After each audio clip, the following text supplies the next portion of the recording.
No, ma'am, I don't. Okay, very good. Thank you. All right. Good evening and welcome to the City Council regular meeting of the City of Leon Valley. Today is Tuesday, November 18th, and it's approximately 6:30 in the evening. And we do have a quorum. We have 4 out of our 5 councilors present. I did get a message from Councilor Mersch that she's under the weather this evening, and we will excuse her at the December 2nd meeting. So, with that said, I was going to ask Councilor Ray Orozco if you'd please lead us in the Pledge of Allegiance as everyone would stand. Thank you. I pledge allegiance to the flag of the United States of America and to the republic for which it stands, one nation, under God, indivisible, with liberty and justice for all. Hoorah!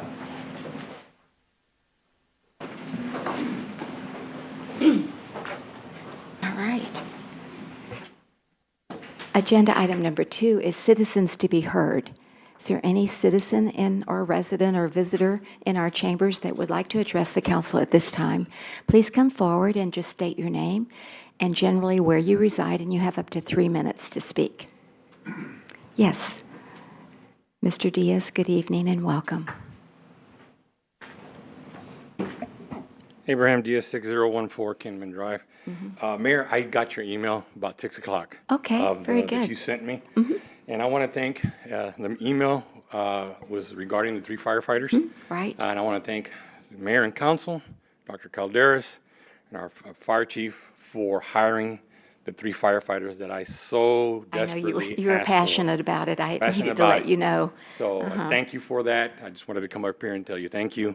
I will always fight for our firefighters. I always fight for our officers that we have the capability to protect our citizens. Don't get too comfortable because I will ask for 3 more coming up with budget. So I just wanted to come up to this time and just tell you thank you so much for that email. And we got our new ambulance. Ambulance, yes. And that Thank was, you. we've been waiting for that for a year, so I thought that would be a nice compliment to the 3. Mayor and council and Dr. Calderas, thank you so much. Okay, you betcha. Thank you so much. Anyone else? Okay. Seeing no one, then we will go to presentations. And this is just a real honor and pleasure and privilege tonight to present 4 proclamations honoring 3 Leon Valley officers. Oh, Sorry, Mayor, you have Haven for Hope first, unless you're going to move them out of order. oh, I went right on to the presentations. Alberto, can you believe that? I guess I just wanted to save the best for last. No, I'm just teasing. Okay, so Okay, we've got to, there's something before that. I was just so excited because the manager got me all of this information. Okay, let me start over. Presentation 3.1 is presentation providing an update on the Leon Valley Street Outreach Project. We have Alberto Rodriguez, the Vice President of Operations for Haven for Hope, and we've been working with you since July of 24, right, on our outreach program here in Leon Valley, which was a pilot program, but now it's funded this year by the Bexar County Commissioners Court. So we thank you for being here this evening, and again, my apologies for overlooking you. Thank you, but you're here, and we're so glad to hear that you're ready to present. Thank you. Thank you. Mayor Riley, Dr. Caldera, members of Leon Valley City Council, thank you for inviting us to present to you this evening. This evening is also part of the National Hunger and Homeless Awareness Week, so it's very fitting for us to be presenting to you today. As Mayor Riley mentioned, we will be presenting to you just based on the first year's worth of data from our Street Outreach Pilot Program, which all of y'all were very important in creating that pilot for Bexar County, understanding that our citizens and our neighbors that are experiencing unsheltered homelessness that do not reside in the city of San Antonio are also needing that support. So I'm very excited to be able to share the success of our wonderful team, of which both of them are here today, to be able to talk about kind of what we've seen this first year of services, as well as take questions from you as to what we could do this next year as we continue our relationship forward. So thank you all so much for providing us that opportunity. Haven for Hope has been in existence for 15 years now. Thank you.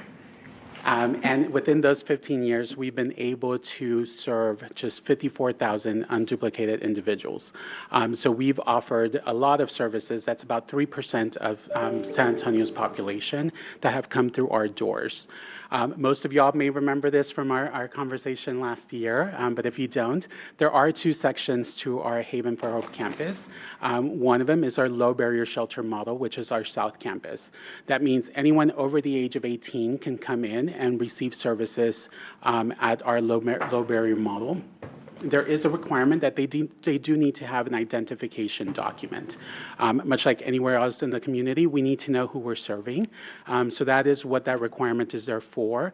There is no need for a physical ID though. So a birth certificate, social security card, essentially any form of record that identifies who they are as a person will qualify them to to receive services through our South Campus.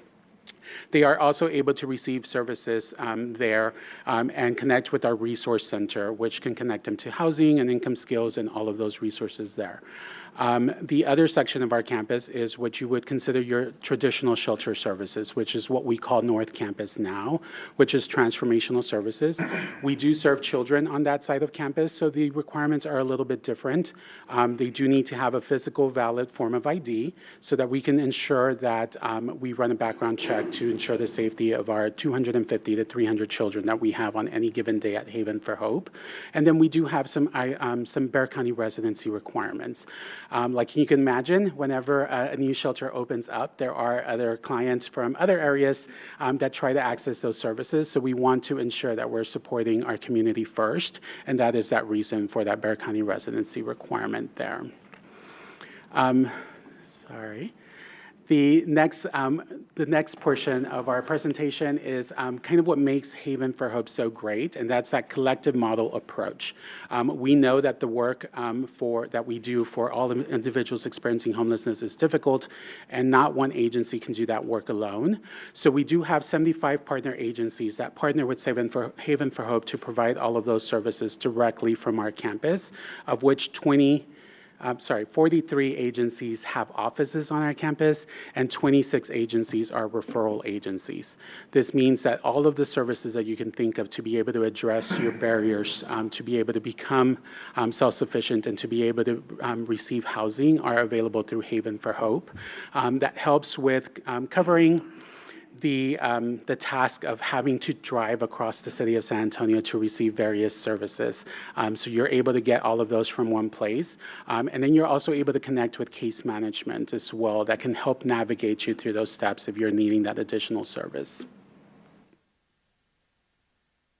This is just an overview of services that we offer at Haven for Hope. Again, we have 75 partner agencies, but anything you can think of that would require you to be able to address some of those barriers is offered in one way or another within our campus. So that includes income and skills development, so being able to write a resume, being able to do trainings for being able to develop skills, case management, housing opportunities. We have an acute care station that assists with individuals that are having medical concerns on our campus. We have our street outreach team, of course. We even have a kennel for those individuals that have pets that would choose to not get shelter services if they had to leave their pet behind as well.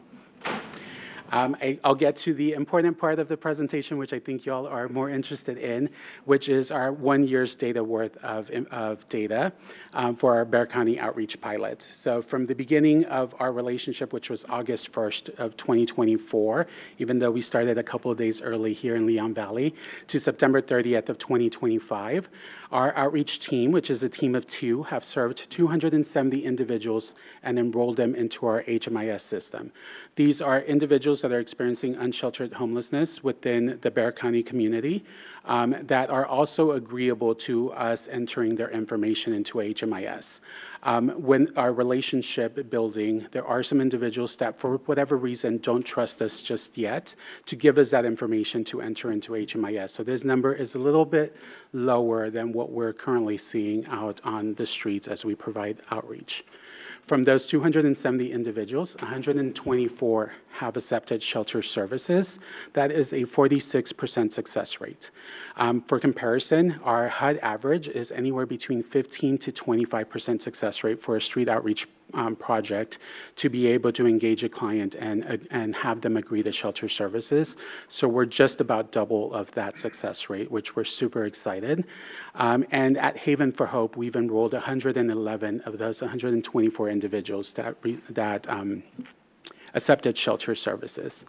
From those 111, 52 clients have stayed out of homelessness since the beginning of our pilot. So that is exactly what we're wanting to do, right? We don't just want to get individuals straight into shelter. We want to make sure that they're not coming back to shelter services or that they're not experiencing homelessness again. And we're able to measure this retention by use of our HMIS services. So, yes. Yes, So- Counselor Campos. Impressed by these statistics, but I'm just kind of wondering, okay, the 52 clients that stayed out of homelessness, and you have a 67% success rate, out of what number are you referring to? That is the 52 out of the 111 individuals that accepted Haven services. Yes, that's right. Okay, So thank you. with our HMIS system, we're only able to measure information for the shelter that we work at. So I can't give you the full details as to the 13 individuals that went to other shelters as far as to how they've been successful in that or not. And what does that acronym stand for?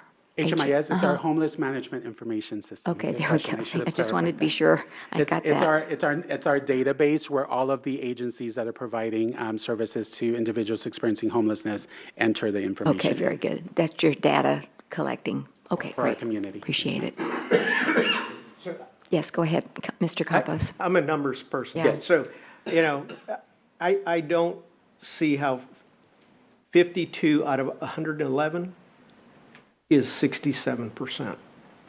I'm more at 46%, 47%. That might be true by looking at it. I would have to, I'm just trying to get an idea of what are we measuring? It's great, the success of the 52 clients. The 67%, I just couldn't figure out how are you getting that?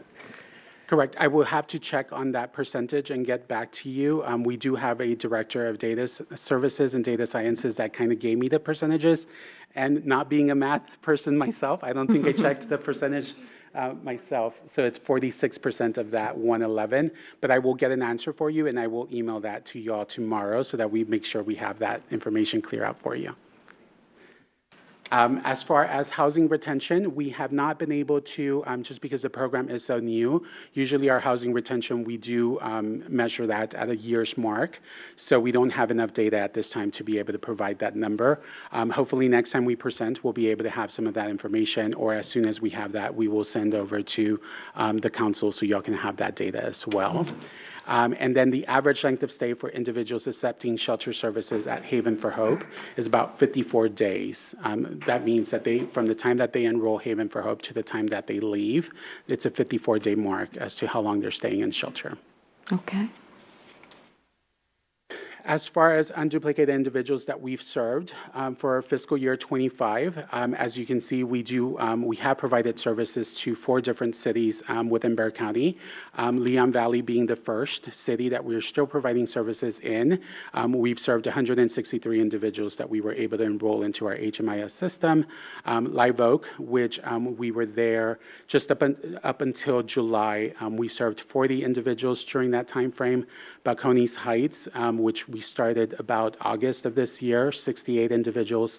And the last city that we just entered back in October was the city of Converse, and we've served 20 individuals since that time. As far as individuals transitioning into shelter services, 79 individuals have accepted shelter services from the city of Leon Valley, 27 individuals from the city of Live Oak, 30 individuals from the city of Balcones Heights, and then 8 individuals from the city of Converse at this time. Some basic demographics for our Leon Valley clients, in particular for fiscal year 25, 67% of those are male individuals. The age range is anywhere between 35 to 44. That makes the majority of the percentage of individuals that we are seeing out in this community. And then race would be more than one race, and that is just the way HMIS now and HUD now tracks race, which would be white and Hispanic usually for that more than one race. For causes of homelessness, you'll see the number one cost there is evicted and could not afford rent. That was 94 individuals that identified that as their major cause of homelessness, with the second highest being substance use at 29, and then mental health at 16. As far as just how to be able to get involved into Haven or with Haven for Hope or any agency, particularly because it is National Hunger and Homelessness Awareness Week, right? We've talked about just the opportunity to volunteer with any of the agencies. And of course, there's tours and information sessions that we're able to host, as well as just financial gifts, in-kind donations. Winter is going to kick up here in San Antonio, so we're always in need of winter coats and shoes. So as y'all are taking out the coats from your winter closets, if they no longer fit, or if you're purchasing new ones, please feel free to bring those by. Or if you want to collect them here, we can have an outreach team member come by and pick them up too. And then I don't know if this video will play. Probably not, because it's in a PDF. Okay. Format. So we can send this over. This is just a client success story. We find that we can present data as much as we want to, but the real life stories of our clients are very impactful. So if you have some time to watch that video, Terry, our Director of Communication, does amazing work at being able to voice those or provide a voice to our individuals and their stories. Mm-hmm. Very good. And that is the end of the formal presentation. I Okay. know I'll have some questions, so I'm happy to answer those. Thank you so much, Albert. And would you introduce your team that you have here Absolutely. today? So we have Felicia. Hi, Felicia, and she's an outreach worker. Yes. There, very good. Thank you. It's hard work building those relationships. I'm sorry, Also our Jamie. Jamie. That's Who's also right. our outreach worker. And then we have Christopher, who's our Senior Manager Yay. of Outreach. That's right. And he also does outreach out in the community here. And then you And then, introduce Terry. of course, Terry, our Director of Communications. So nice to see you. Okay. I just wanted to have a comment. I know you had all the list of reasons for homelessness, but Counselor Heil and I actually participated this past January in counting the day, January 27th or something Point in like that. time count, yes, ma'am. Yes, and so we were out here in this area, and we were struck by, because you have to ask them 17 questions, but then they get something for it. But we found that a lot of people shared with us that they were homeless after they had to leave foster care. They didn't have any place to go. And that was just, we had not heard that before. So I just wanted to share that. I think I turned it in to the, whenever we had that meeting that summarized, Yes. I'm pretty sure I turned that in, which I thought was kind of, had not heard, so. That is an increase that we've seen over the last couple of years. So because of that increase that we were seeing at Haven for Hope as a shelter as well, is in those individuals 18 to 25 exiting after foster care, we have developed a young adult program to be able to ensure that they receive case management appropriate to their age group. Everyone kind of experiences, in all different generations experience homelessness differently.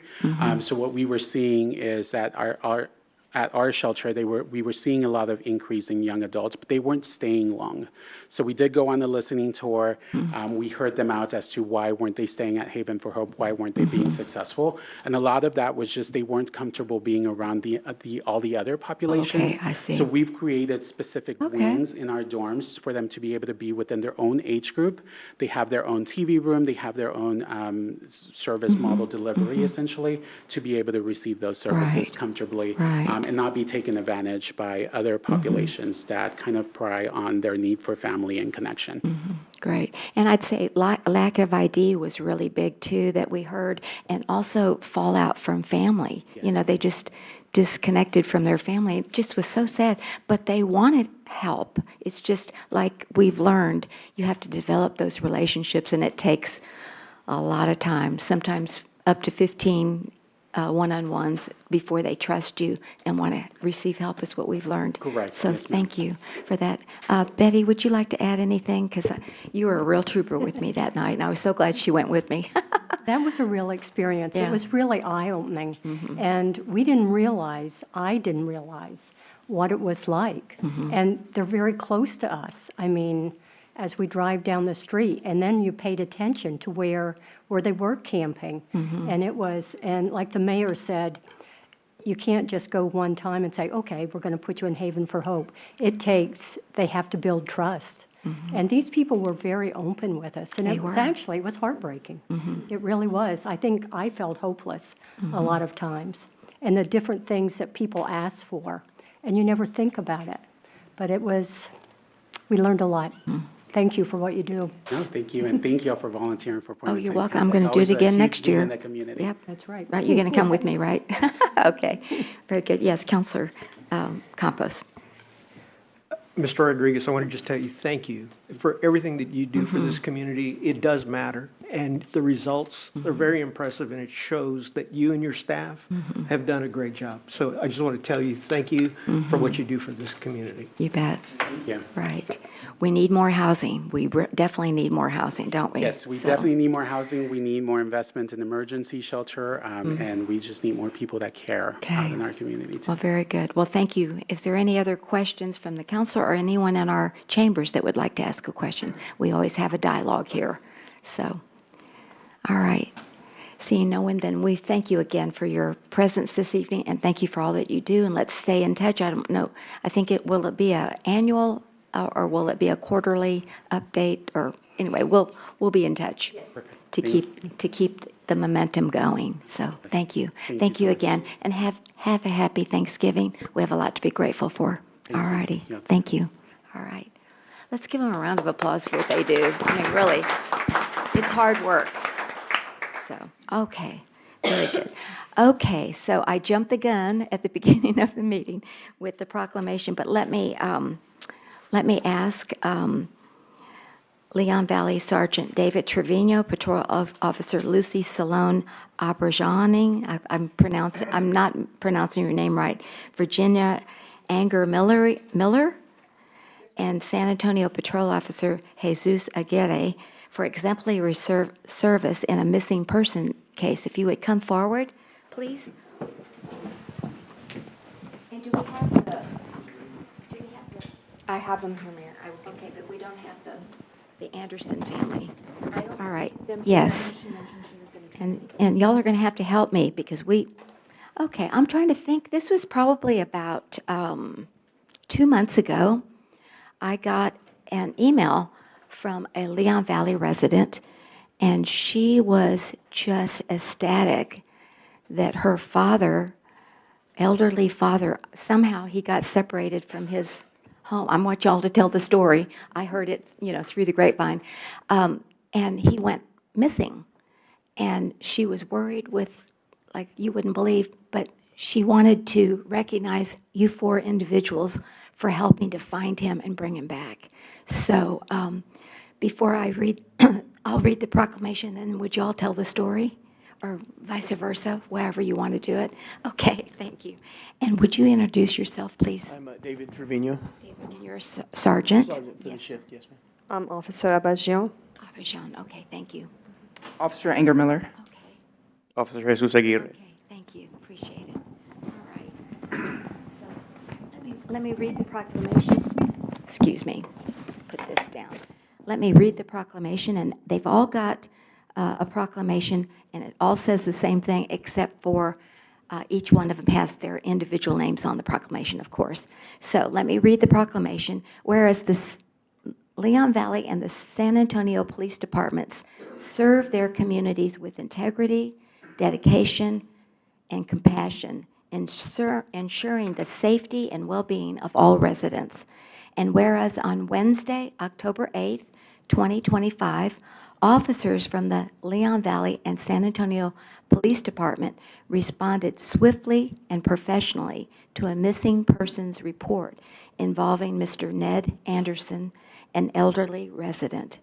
And whereas the officers demonstrated exceptional leadership and diligence in coordinating search efforts, assisting in the timely issuance of a silver alert, and maintaining thorough, compassionate communication with the Anderson family. And whereas the officers are commended for their professionalism, teamwork, and care in assisting with the search and ensuring prompt information flow during the evolving situation. And whereas through the collective dedication, coordination, and exemplary service of all 4 officers, Mr. Anderson was safely located, bringing relief and gratitude to his family and to the community. Whereas the swift cooperative response among agencies reflects the highest standards of public safety and demonstrates the profound impact of teamwork, professionalism, and compassion in emergency situations. And whereas the City Council of the City of Leon Valley wishes to recognize and honor Sergeant Trevino, Officer Salone Abidjan, Officer Anger Miller, and San Antonio Police Officer Aguirre for their outstanding service, which reflects great credit upon themselves, their departments, and the broader law enforcement community.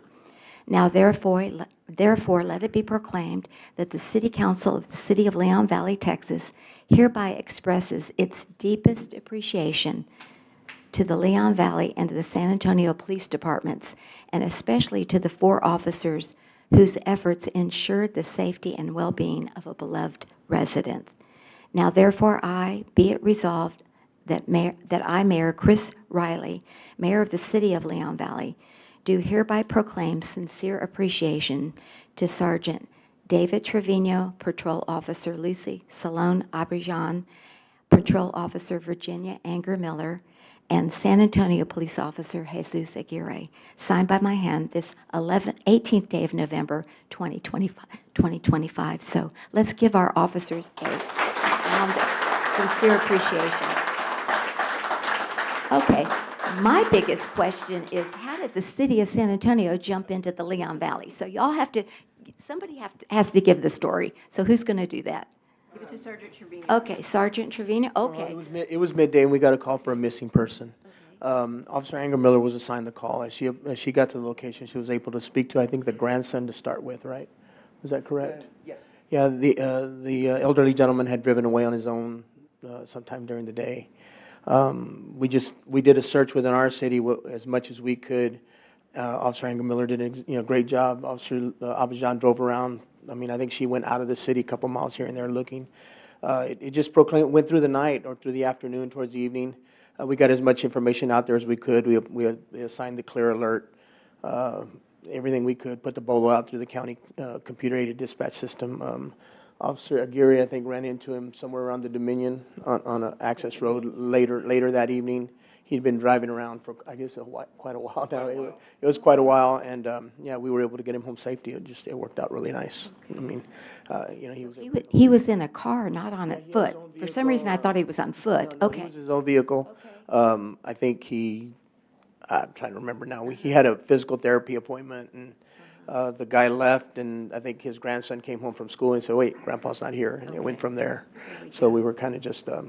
Once we were advised that, his age and his mental, I guess, how do you say that? Mental issues, we made sure to put extra effort into trying to make sure we could get him, get as many people involved and notified as we could that day. Okay, very good. Anyone else? Officer, you found him? Well, I Who found got him the first? call Oh, initially. you got the call first? Yes. Okay. She interacted with the family Okay. more than anything. And then There Yeah, you I go. wasn't okay. Okay, there you go. I'm gonna let you, yeah, there we go. Yes, ma'am. So basically, I just received a call for a wrong-way driver. The actual Wrong way drive. location was I-10 and Dominion. I just proceeded to head that way, and it said that it was an access road whenever it was last observed. So I just patrolled down the access road, and I come across a vehicle matching the description of that of a BOLO that was provided to us earlier in the night. Upon making contact, I observed Mr. Anderson there in the driver's seat, and He looked to be a little shocked himself. He didn't realize that he was actually traveling the wrong way. He said that he was actually lost. So once we were able to go ahead and identify him, we went ahead and let Leon Valley know that we were able to locate their missing person. And we were able to get him back to his family. That's wonderful. What a story. Well, thank you so much. Was this put on the Trans Guide? I was just wondering. It was, okay. All right, so thank goodness for the Trans Guide. Excellent. All right, anything else? Well, happy Thanksgiving. We're so grateful for your leadership and your compassion and for finding the lost person. Thank you. All righty. Continue the good work, and we're so fortunate to have you. All righty. Thank you, ma'am. Take care. Oh, you sure can. Let me just, thank you. Thank you. Thank you. Thank you. And does anybody else want to say anything? Yeah.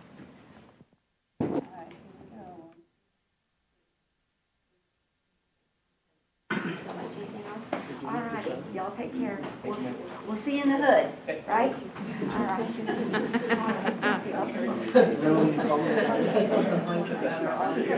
Yes, sir. All righty, y'all take care. Bye-bye. Thank you so much. Thank you, Mayor. You're welcome. It's okay, it keeps flashing. So I might just give it a shot. And we should do it now when everybody eats that. Can you unplug it? Can you unplug it? What? It keeps flashing at me. I don't. Tell me if it goes out. Nope, we're still good. You're gonna take out all their screens? That's what he said. But that's why I asked her, I said, I don't want to turn off all the screens. Yeah. I wrote that down to call Eric. He was here last time and saw it, and he just didn't come back. Yeah. If you don't know what's wrong with it, I don't know if you have to order the part or. And, I also want to thank, Sandra Pasale for doing the proclamation and Dr. Caldera for coordinating all of this, because it was a work of love. It really was. So. And if I can. Yes, you sure kick in here, our police officers do a lot of great jobs. And I'd like to see more recognition like this, if at all possible. Just like the one that at Peter Piper Pizza, they're having a mental health crisis. And I got some really good reviews about the police officer that handled the case.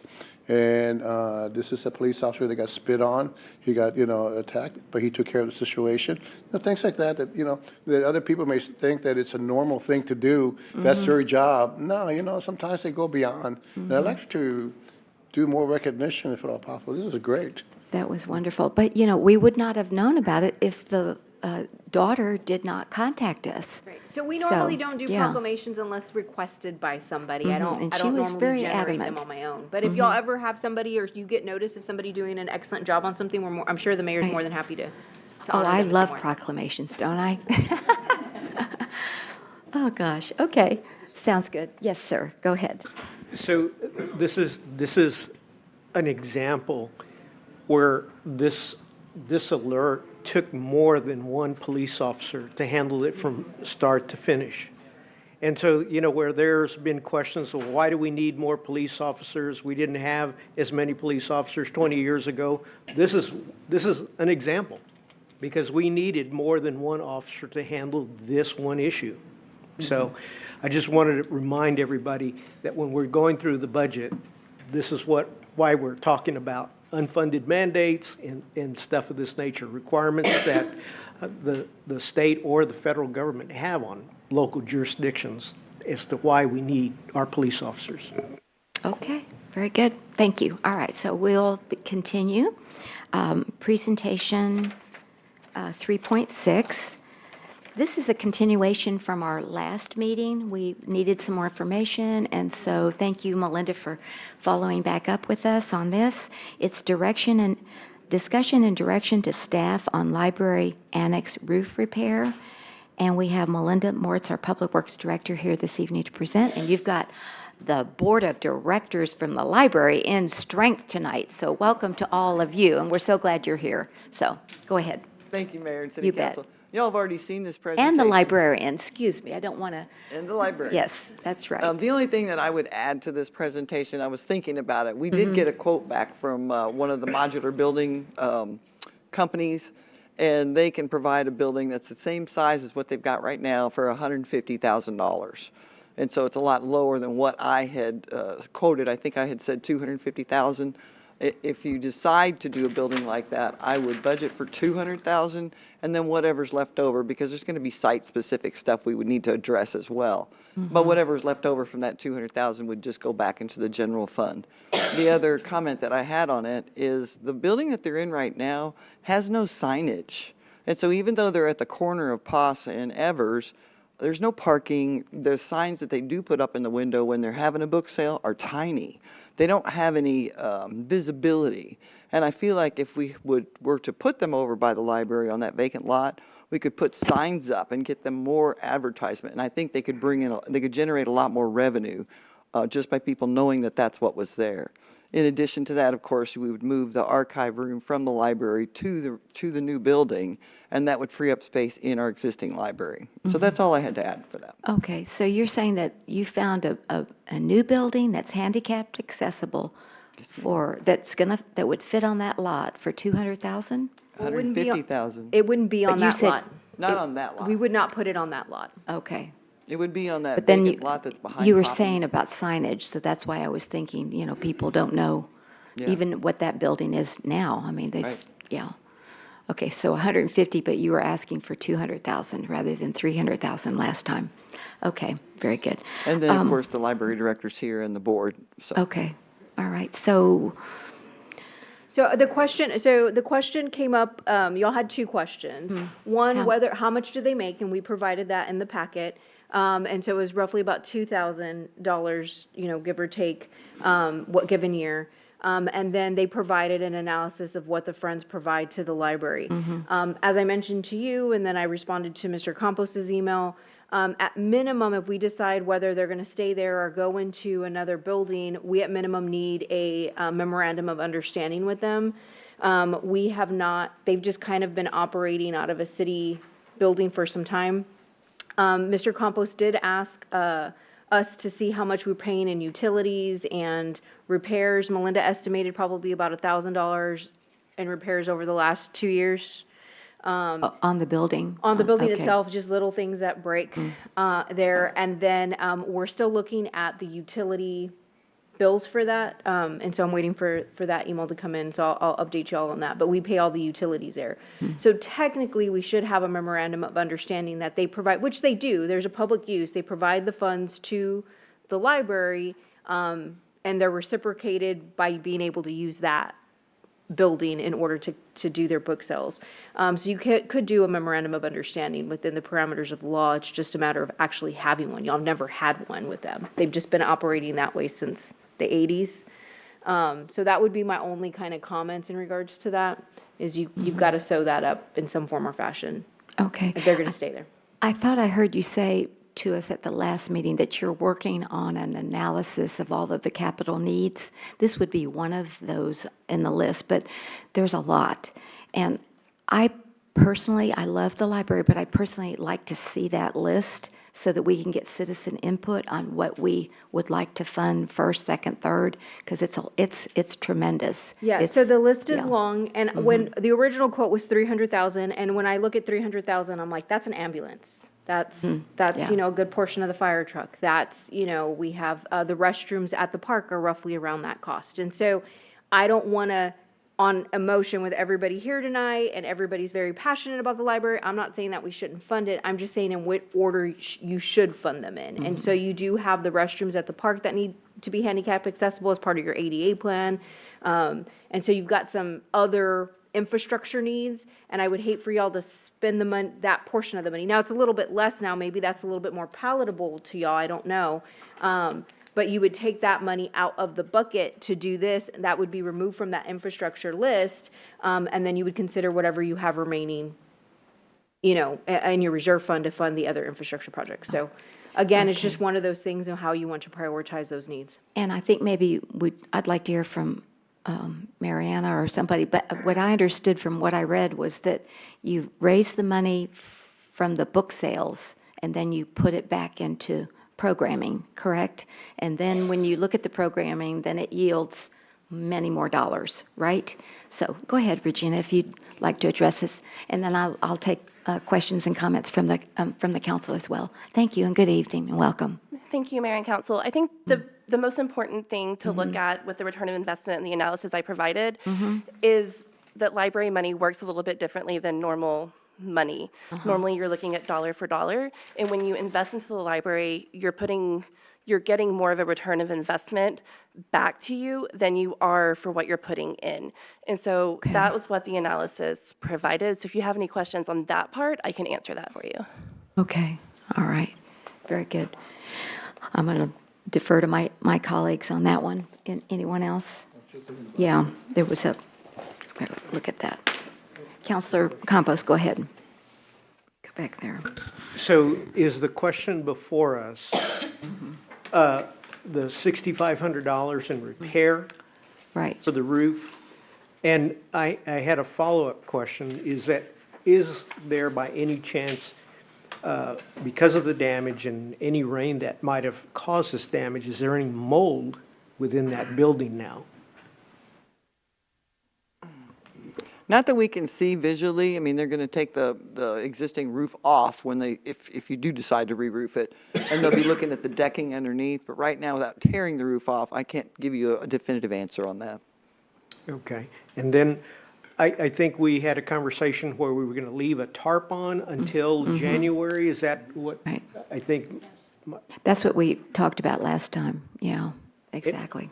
And would that, do you believe that would last? That would be a temporary solution in the interim? It's not a very good temporary solution because you've got possums and squirrels and raccoons and you name it. And there are people that feed the cats over on the steps at that place, and it's an attractive nuisance.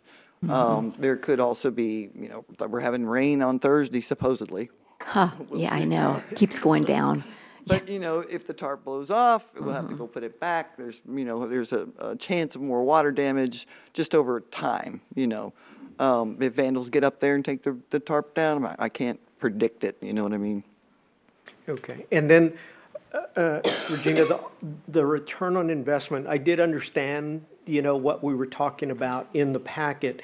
But when we're talking about the Santa, Breakfast with Santa. Breakfast with Santa, that's out of that facility, right? It's really in the community. So the annex actually serves as where they meet as well. It's where, when they're working on the books, it's where they do the planning for Breakfast with Santa. It's where they do the planning for the mini golf. We don't have always, with our programming that we take up in our room, we don't really have a good space for that many people to gather. So they gather at the annex to discuss all of those meetings and things. The two rooms that we have where people can hold meetings are our meeting room where we hold the majority of our programs. And then we have our archive room currently that can sit up to maybe 6 or 7 people. And while we have a few of them here today, that doesn't count all the volunteers and everyone that's involved in all the planning and things like that. So we don't actually have the space at the library where they meet at the annex for all of that. Well, kind of my concern about meeting at that annex, and I know they've done it for years and years, but my concern is that, number one, we don't have an agreement with them, a memorandum of understanding. But if they get hurt there, it's not ADA compliant. I'm kind of worried that the building has already met its useful life and potentially somebody could get hurt. And I was asking questions, when we do have the book sales, are the residents or whoever's buying them coming in that building? They are. And they said, yes, they were. And it's kind of like, it's a little worrisome. And if we just tarp it up, I'm not sure that would be the appropriate thing to do. Even if we hear and make some decision going forward in January, it's going to be months before anything really gets done. I would assume, Melinda. So I'm a little concerned with that. My advocacy, this problem has existed since longer than I've been here. When I gave the first presentation back in, I think, 2021, the numbers were a little bit different, but my advocacy has always been a new building closer to the library, proper signage, but also maybe even something that played a second role. The library is outgrowing our current usage, and so if we had the archive room available as a new room where we could either put books, there's a lot of problems that we're in a building, right, that I'm not bringing because they're not feasible things for the city to fund at the moment, but like we're running out of bookshelf space, we're running out of this and that. I don't have, my programs hit 200 plus people and my building holds 150 people. So space-wise, being able to have a secondary building close to the library that we could double use as something that were the friends for the book sales, as well as something where we could hold the archives and the archive projects that we're working on, would be a better use for us as like the library. And that's where my advocacy has always been for those purposes. And even possibly in the future doing an archival museum or something intertwined with that. Most of you weren't here for that presentation, and that was what that initial presentation looked like a few years ago. So that's always been what my advocacy has looked at, not just a place for the Friends to have books, but a secondary space for library usage as well. So can you kind of describe, I have no concept of when we're talking about the archives, how big of an area is that? Well, it's a good size room. Honestly, I don't know the space. Do you know? But it's a good size room. Probably 12 by 18. Yeah. And so would a standalone portable building be preferred versus maybe enclosing one of the sides of the porches? That is Right, yeah, Okay, so. I know Dr. Calder has had her hand up, but I wanted y'all to finish your comments. Go ahead. So there's so the real question is whether or not the $2,000 they're generating, right? I'm not saying that it's not, that we don't benefit from that. I'm saying, is there another thing that they could do that would generate $2,000 a year, because that's what they're generating, that we wouldn't need an extra building, extra space, paying like electrical, paying, like, that's been my question, whether or not, because there's a lot that goes into storing those books, checking out the books, having people come buy the books, you know, going through the list if they don't sell. I mean, there's a lot of work that goes in there, and I love the Friends. I just don't know how much longer this group is going to be around to be able to do that, and I don't know, because I know when Ms. Poss was leaving, she was looking at dissolving the Friends at one point. And so, is this something we carry on for forever, for, you know, eternity? Is there a different option that's available for that? So that was more of my question, and I love the Friends. I love everything they do. I'm not trying to get crucified here about it, but it was always whether or not the book sales and the library annex itself for the $2,000 a year that is there something else that wouldn't need a city facility? The archive room is a whole other situation that really shouldn't be in this conversation, only for the mere fact of the idea of the archives is to give that stuff back to the Historical Society. I mean, it was their stuff. It was supposed to be housed at the house. Now, whether or not that ends up happening at some point or not, but that was the idea. The archive room, when we built the library, was set up. The other part of that is, yes, we have more people attending the library, and we've had this conversation. My question is, San Antonio charges $200 a year for non-members to attend the San Antonio Library. I think if we increased our non-member fee here, that number would drop because it wouldn't affect your Leon Valley residents. The majority of people attending her programming, a lot of them, some of them are Leon Valley residents, but a lot of them are not Leon Valley residents.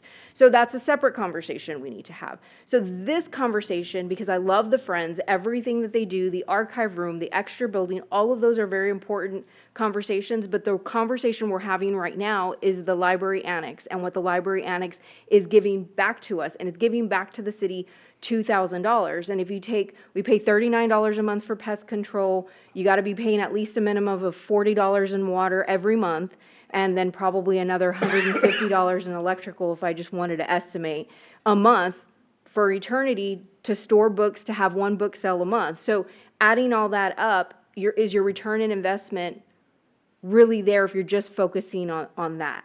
And so that's more of the question that the council needs to ask itself, whether or not to invest $200,000 in and maybe it is, maybe you want to have a prefabricated building because at some point the books aren't going to be stored there and we can use that as an extension to the library in some capacity. I'm not saying it's a bad idea. I'm just saying you're storing books to sell for 50 cents on the dollar to generate about $2,000 a year to give back to the library. I don't know if that's you know what I mean, a good use for a new building. And we did talk about could we use the building across the street? No. But then we said no because It's too far it's too off. far away and all. But we did, for those of you that weren't here at the last meeting, we did try to explore some other options. Yes, Councilor Orozco. We can just blame Dr. Cardetta for not going through. But I understand you saying that regardless of what is done, we're still friends, the friends of the library. I am so old that we didn't have TV, and my escape was books. So I love the library. My grandkids participate in the library quite a bit. But I think we have other fiscal responsibilities. This building has seen its best days, and I don't think it'd be financially advantageous for us to put more money into it. Now, do I want to get rid of the books and stuff like that? No, I think there's a way that maybe we can find something. I don't know what the answer is, but I don't think that putting money into this building is a very smart thing to do. I don't want to put anybody out of a job or a hobby that they do or volunteering. I just don't feel that being fiscal irresponsible and putting all this money in a building that's not going to survive much longer is not a good thing to do. Like I said, I don't know what the answer is because I'm stuck in the middle because I like to read, but I also know that we have a fiscal responsibility to the citizens of Leon Valley not to put money into something that's not going to work for us in the future. So that's kind of where I'm at. I'm stuck in the middle. All right. Yes, let me hear from Councilor Heil. I agree with Mr. Orozco.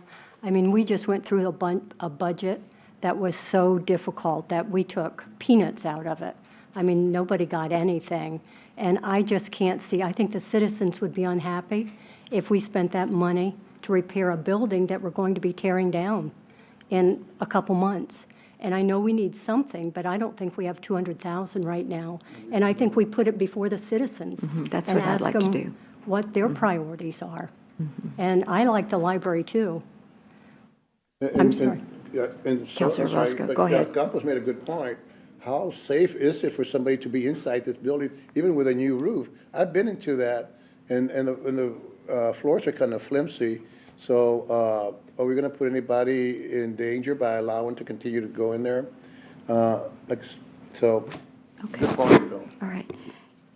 Ms. Bolton, do you have anything to add? I'm probably the only one that was my library. I grew up going to that library. I had a little paper library card, and that was way before anything else was built. I agree. As much as I hate to say history wouldn't be here anymore, we don't have $200,000 to build a new building for that. We just don't. I do want to make Well, I something think clear. we do have the money. It's just Right. prioritizing it. That's Right. all. And so we do have the money. You do have a Yeah. healthy reserve, and that's my point Yeah. with the exercise during the town Yeah. hall meeting, is to go through where that money should be allocated for.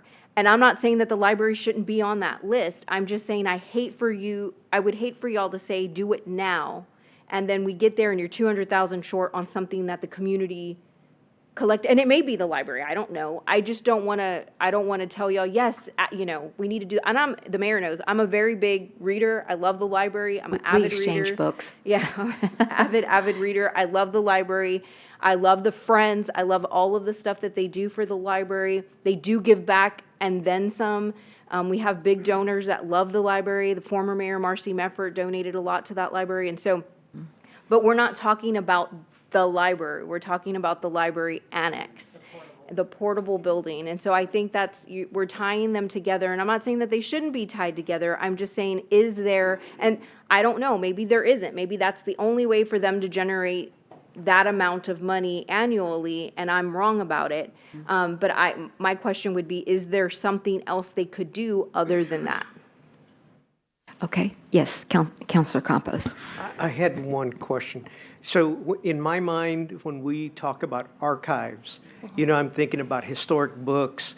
No. But in the conversation, I'm not getting that vibe that that's what it is. So is it the city history? Yes. Yes, we have about 10 huge file cabinets that are full of newspaper clippings, all the former mayors, current mayors, every time there's like a news article, everything goes into that. So it's maintained. We're in the process of digitizing it. So we're staff and volunteers, some from the Historical Society, for the advisory board and from the Friends, are scanning everything in and uploading it so that we can, our digitalization will go live in January, and so of what we got to so far. And so it's just right now it's a room that has some books that are like 2 bookshelves of books, and then about 10 filing cabinets of papers that we're in the process of digitizing to create the digital archives. And then we do have closets that are full of things that were on temporary hold for the Historical Society. So is that something that we can start collapsing that area for this archives to where we don't even need an extra building? Because I think the Historical Society needs to take back that material. So the physical items are the Historical Societies, the papers are the libraries. Okay, but they're being digitized. Right, but we still have. You still have to keep the originals. I have to keep the originals. But So the filing cabinet space still needs to exist somewhere. They're not the cabinets you're kind of thinking of. They're great big wooden cabinets that come out for like maps and things for the surveys and stuff. They're humongous cabinets. Yeah. Some are regular filing cabinets. Some are, we have that were donated that were like lockbox fire cabinets. So they're like twice the size of this, that hold a lot of things that are like flat and wide. And then we have another one about that size also that holds old surveys and maps and things like that as well. Okay. So I will note though, when, Takes up the whole room. yeah, Thank so when you. you digitize the records though, just like we do here, we digitize all our records here. There are companies, maybe for a smaller cost, like if you're looking at expanding into that, you would send those originals to the company that would protect those documents. And so you would only need them if you needed to produce originals for something. And so that's just something to kind of know. Again, I feel the daggers. And so, Well, I also want to recognize Kathy Hill, who's the president of the Historical Society. What can you add to this conversation? No, but I mean, that is an issue with the archives, is what's It being began with a discussed. contribution by Kenneth Alley, who was one of our former mayors and who was collecting all this history on Leon Valley. And so he made the donation of all of his research and his documents. And I believe it was meant for the archive at the library, where that was the terms of his donation of those documents. I will say that when I was there and I was scanning documents, I was so excited that day because one of the things I was scanning were the ballot sheets for when the citizens voted to establish Leon Valley as a city. And you didn't even have to show proof of ID or where you live. I mean, people just went and they signed their names, and you could read people's names that I recognize from our history. And so, I mean, those things are just priceless. Yes, I think so. I think so too. My 2 cents. Okay, very good. Thank you. Yes, Dr. Councilor Cardetta, Orozco. Don't we go have ahead. a couple of roofers that live in Leon Valley? I mean, get a donation to repair the roof? It's exactly where I was going with this, because if it's 6,500 and. I think y'all would budget closer to 8,000, right, Melinda, is what because we don't know what's going to happen when we peel back that roof. Yeah, we've already gotten prices from like 4 or 5 different roofing companies. Cheapest one I got was $6,500, but it excluded if there was damage to the decking, if there was damage to any of the roof timbers, any of that kind of stuff. This is just So it's gonna simply go up strip the it roof off then? and put it back on. And so it's going to go up from there a little bit. Okay. Never mind. All right. And then again, I just want to preface with whatever it is, I don't think that they should stay there. If we're going to do the library annex, I do think the prefab new building is the way to go. I just don't know where that falls in your list of priorities. And so it's hard for me to talk about it when I haven't given you that list yet. So there's no future direction that the archives or a lot of that stuff will be moved to the Historical Society building? The big things, not the paper items. Not the paper The- items. the So I'm other just wondering things. how much that would free up space in that room. They have no place to put it. I'm sorry? They have no place to put it. The building that they're renovating is not renovated. So it would obviously go to the Huebner Onion Homestead, but that Eventually. place is not Yeah, in it's any not, condition. that's years away too. as But well. that room was set up to be the archive room. It wasn't set up to be a meeting room. That room was set up, when we built the library and we did the renovations to that's the right. library, it was set up to be, I'm not advocating that needs to move now or right away or any of that. Right now, between now and January, you're talking 2 months is what we're trying to gauge here. To have a conversation to expend 200,000 and the points being moving the archive room and having somewhere for the books to go for 2 months, I don't think it's an appropriate conversation to have at this moment without giving you all the information is what I'm saying. I'm not saying that we shouldn't fund the prefab building. I'm just saying you shouldn't do it at this given moment or invest in it. Now, it may go. I may be completely wrong. We may get a storm. It will rip that tarp off and then I'm dealing with another problem. Is it insured? And so the building insured. itself is insured, but the roof, because it's never been replaced, it's not really been maintained, the insurance declined the claim. It's a 30-year-old roof. And so what will end up happening is it'll destroy the books. Well, for 50 cents on the dollar, I mean, I may get a couple of $1,000 check from TML to replace the items that are stored in there, but I'm not going to get a new building out of it if it blows and it floods over there. Okay, so this building this $200,000 building is for meeting room and for storing the used books that you no. want to sell It would be for once the a month? archives, so you could move all the archives into Could it. move all the and then archives. the front half could be the book sales place. And I think with appropriate signage, you would get more book sales. Right now, there's nothing on the other one. The problem that could happen, I'm not saying it will, is if we put the tarp over the roof on this thing, it blows off, we get water, we put another tarp back on it, it stays there until January, they're still using the building. And so we're still having people go in and out. And so if we get, hail damage, rain damage or whatever, and we don't catch that the floor is caving, someone could walk in there at some point and fall through the floor. I mean, the building's old. Okay. Well, I mean, you could shut it down for I'm not talking shut it down forever. I'm saying don't allow anybody in there for 2 months. You're talking December and you're talking the rest of November, which I don't think people are going to be over there the week of Thanksgiving. Then you got the month of December and then 3 weeks in January.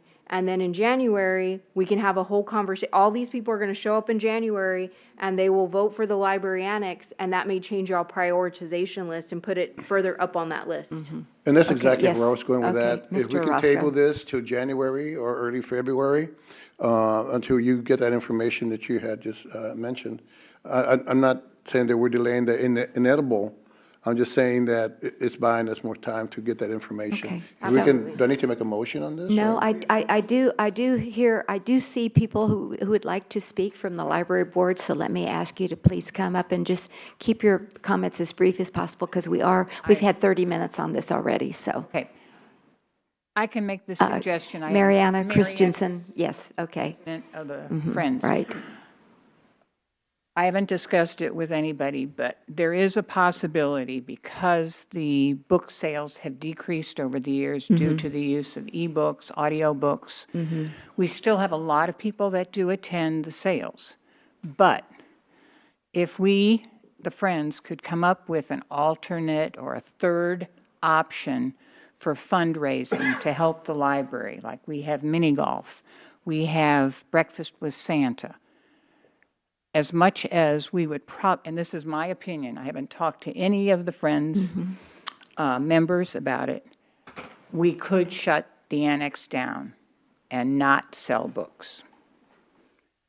I'm just throwing that out as an option, because you guys have gone back and forth. The annex has been on, I don't know how many years. We've talked discussed it, about it yeah, a back long and time. forth. They do need more room at the library, but if we could come up with a third option to raise funds, then the book sales could go away. We would just have to have a fire sale or something and say we're having to shut it down. So I'm just throwing that Okay, out. very good. Who else would like to speak? I know I had some other hands out there. Anybody else from the Friends, from the library board? Okay. all right. Or maybe keeping a selective trove of books and doing like online, I don't know, like online sales or something like that. I'm not sure, but we were just looking at some other alternative options. Counselor Campos. I just want to mention, we've been on this for a good amount of Yeah. time, and the reason for it, because we're very supportive of the library and the Friends, okay? If it wasn't important, we'd have just moved on. But we've been asking a lot of questions because we really want to know, and we really care. So I just want you to know that. Oh, no, absolutely. I speak as the library director. That is my goal. And when I emphasize for the Friends in our partnership, that's what I do here. I definitely think this group of friends have really focused on fundraising as more of their goal, and increase the fundraising aspect, not just the book sales. And so Mariana's idea is a really great one. I will mention that we do sell limited books at the library that don't always sell as well, but we're very limited on space. And just as a caveat to that, if we no longer have the Friends, that means all of our books immediately go into recycle or trash when we weed. And so, because we don't have anywhere to store them. So that's just kind of like that caveat of doing it. Okay. Yes, Counselor Howell. So what would happen to all the books? There's a lot of books in that room now. What happens to those? We would do a fire sale, and like she said, we would just have everybody come in, try to sell as many as we could. Then whatever we couldn't sell, we would put online and see if somebody would like to come donate, like come pick up or donate. And then if not, they would get recycled. Okay, thank you. Well, I still like GoFundMe. I'm sorry, but I do. I think you get a lot of money from a GoFundMe campaign. But we actually use a QR code at the library that people can donate directly to the Friends of the Library, so we don't have to go through a third source. But they need to know to what are you buying for that money? Do you see what I'm saying? No, that's what I'm saying. Is it for the QR code is advocated for the Friends of the Library in what they pay for and it. then you're not we paying can do that extra through a fees QR. either. I'm sorry? You're not paying any extra fees, really. Oh, okay. It But goes do just they straight know- from the QR code to the Friends of the Library. But do they know that money would go to a new building, or you know what I'm saying? Yes, That's no, what I'm saying. It's advocated that way, Okay, depending. all right. we I have haven't it- been on the QR codes. Yeah, we have it broken up into 3 sections of regular donations, mini golf donations, and breakfast with Santa donations. Gotcha. All right. All righty. Thank you. Anyone else before we move to direction to the staff on this agenda item? I believe we need to give some direction to Dr. Caldera. I'm gonna think this is what y'all want. In January, it'll be listed as one of the infrastructure items. Again, I'm advocating that the library does need extra space, and so my thought was like, if y'all are gonna pay for a prefab building, I would hate to take up a section for books. Like, if they're just gonna, you know what I mean? Like, if they really need the space for programming or other things, to have a section of that taken up by book sale kind of thing, was also part of the conversation. But I think what we'll do is back in January or come January, we'll list it as part of the infrastructure needs, and then have the citizens come out in January, make a decision as to where it falls on the priority list. Okay, so that's a definite town hall meeting agenda item. Well, the infrastructure one that's the Yeah, one I added. definitely. That's the only one I added to the town hall meeting. I need to add that to my list. Okay. All right, so what's the motion going to be?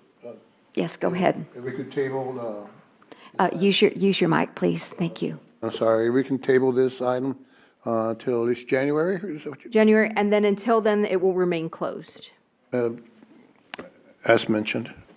Yeah, So, I mean, the Friends can get in there. What I'm saying is like Melinda said, I don't want anybody to get hurt over there. Or I'm talking like a month closed, and then y'all will have to make a decision on what we're going to do. I'm just advocating that you shut down the building and not allow traffic in there, because I don't want anybody to get hurt. But if the Friends need to go, get some stuff or clean up some stuff, they're more than welcome to go in there. But I'm saying open to the general public for the month of December. I would just advocate that we close it for, and I guess January, December and January. okay, I'll yeah, redo my. can we say January after the town hall meeting? That's Yes, January there- 24th. 24th. There you Because go. then we'll get some input there. Is that all right? Yes, Okay. do you want me to redo it again? Okay, please. I'd like to make a motion that we table 3.6 until January 24th, and temporarily close the annex or have any open or any business conducted there until we meet on January 24th and discuss further.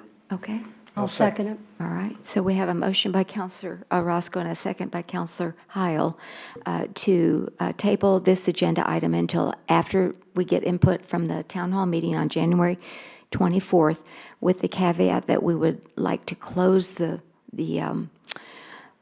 annex to people from outside, so to keep it safe, I think is what your point was. Okay, any further discussion? All those in favor say aye. Aye. Any opposed? The motion does carry. Okay, thank you all very much for your patience and your understanding. We will have a great discussion on the 24th, I promise, and we hope to see you there. Okay, everybody's going to get a postcard, and we'll have that itemized. Okay, yes. Oh, no. Did I do something wrong? Oh. Okay.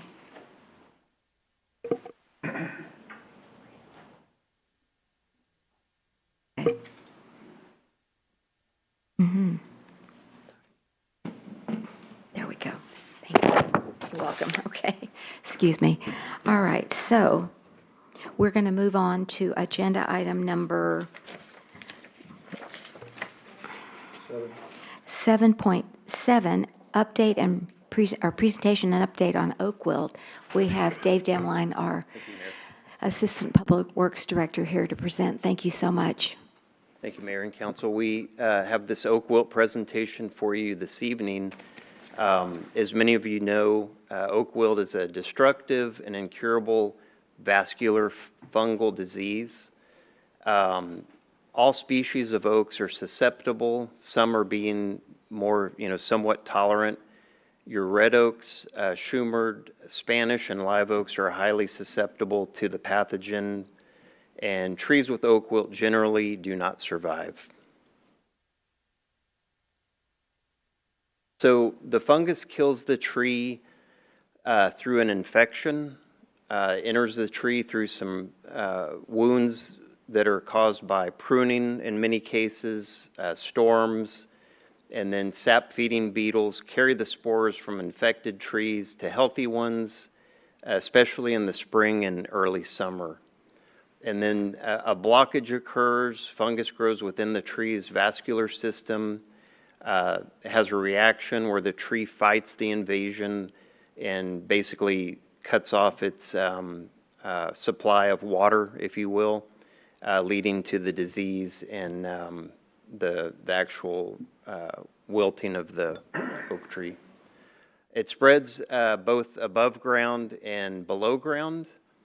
Above ground through beetles, diseased red oaks produce the fungal mats, and then the Ceratocystis fagacerum beetles basically spread that. Yeah, hopefully I said that correctly. Basically, that's spread through with the spores as they're attracted to the fresh cuts on the trees. Below ground, through root connections, so live oaks are basically a community of a lot of interconnected roots, so it spreads that way as well. So prevention, you want to avoid pruning the oak trees between February and June 30th. This is when there's more activity with the fungal mats and the spores.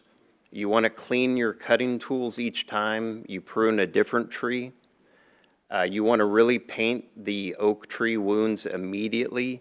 It doesn't do much good to come back an hour or 2 hours later. It needs to be immediate, using a latex paint or tree wound paint.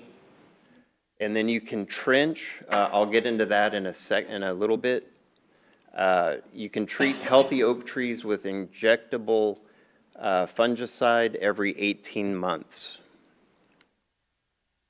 So we had the Texas A&M Forest Service come out a couple of weeks ago and map the 2 areas that we have here in town.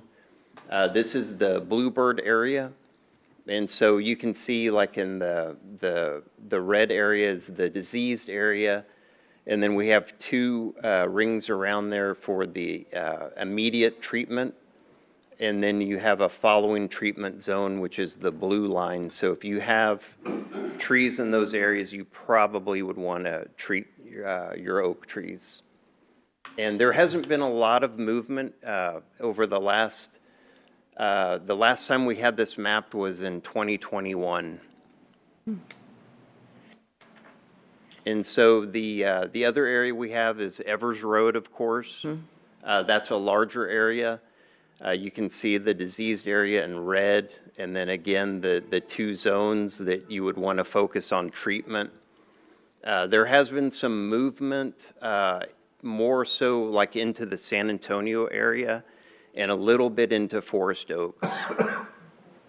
But they were saying that due to the kind of the drought conditions that we've had, it's kind of slowed. Okay. So would you explain to me, so does that mean that green and blue line all the way around that area, we would need to treat those trees, those existing trees, so that the oak wilt won't spread further? Is that what you're saying? It's recommended that those would be candidates for treatment. Okay. Yes. So how would we identify the people's houses that have the trees that we need to treat, and I just don't know how we go about doing that. So you don't. We don't expend funds to treat trees on private property. No, but we we just can- have to notify That's those what I was going to say. homeowners. We have to notify them so And they know. that they're in that zone or Mhm. whatever. We can just take this map and just, Can we send, we can send letters can we to figure those out, areas. yeah, send letters to people? And, I mean, I think I've had so many people ask me over actually this year especially, oak wilt, Mayor, oak wilt, we're losing trees, and how do we prevent it? And I know we trenched on Forest View, and then it jumped after we spent, didn't it? I thought it did. Go ahead. And so here we thought that was going to do it. I wouldn't advocate for mailing letters to people's homes. Number one, it's going to cost too much money. And number Okay. two, you got too high of a turnover. Oh, too high of a turnover? Rental properties. Oh, We have okay. a ton of rental properties here. Hmm, And the renters are going okay. to throw them away. So they would have to go to the owner. We'd have to get the bear appraisal list. Then the houses are going to sell. The best way to get this information out is through our social media, through our web, through any other kind of announcements. Bring it up, but put this map in there, and Oh, we yeah. can we can show what streets. We can do a Mhm. list. Okay.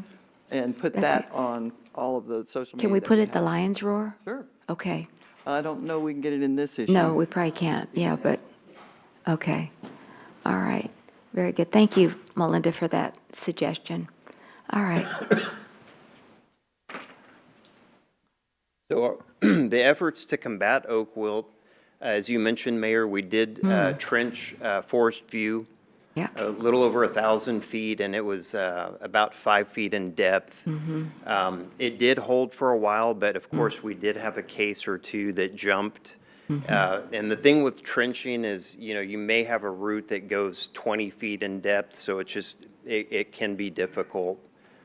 But we did that. We've hosted 3 oak wilt trainings, and we can definitely have another one this spring, going over just the oak wilt in general and the city's manual pump that we have at Public Works. We've treated the live oak trees at the Forest Oaks Pool. We've developed a brochure, an oak wilt brochure, and we hand that out at every tree adoption event that we have, both for Arbor Day and Earthwise Living. The manual pump that I mentioned is available at Public Works for residents to borrow. And we do have a training video that's available to help with that. And then our twice a year brush pickup, of course, we hold those in February and September when oak wilt is less active. Okay. So those are some of the things Okay. that you can do. It's impossible to eradicate this, but you just really have to take measures. And so this would be pretty much what we recommend. We would continue working with the A&M Forest Service, of course.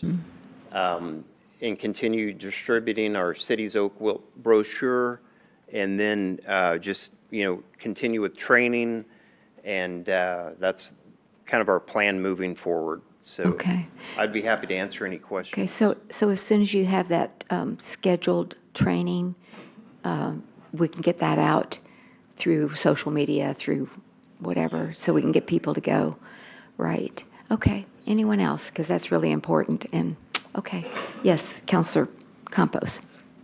So I reside in one of these really red zones, and we've lost a lot of trees in our neighborhood and even on my property itself. And so are we saying that if you're in the red zone, it's already too late to treat? It's not. If you, it's really best to get a recommendation from an arborist. But I would say that you could treat within that red zone as well. Is the A&M Forest Service, is that available for residents to call? Or is it just more citywide information? They are available as a resource, so we can put that information on our website as well. But they're definitely they're available to come and look at trees. We've used them quite a bit, like in the natural area, but I do believe they're available for residents as well. But I can share that information with everyone. Perfect. Because I'll tell you, in the residents around me, it's hard to tell whether it's too late. That tree's dying, and it's no use in treating it. We as a community had arborists come in, and it's quite expensive.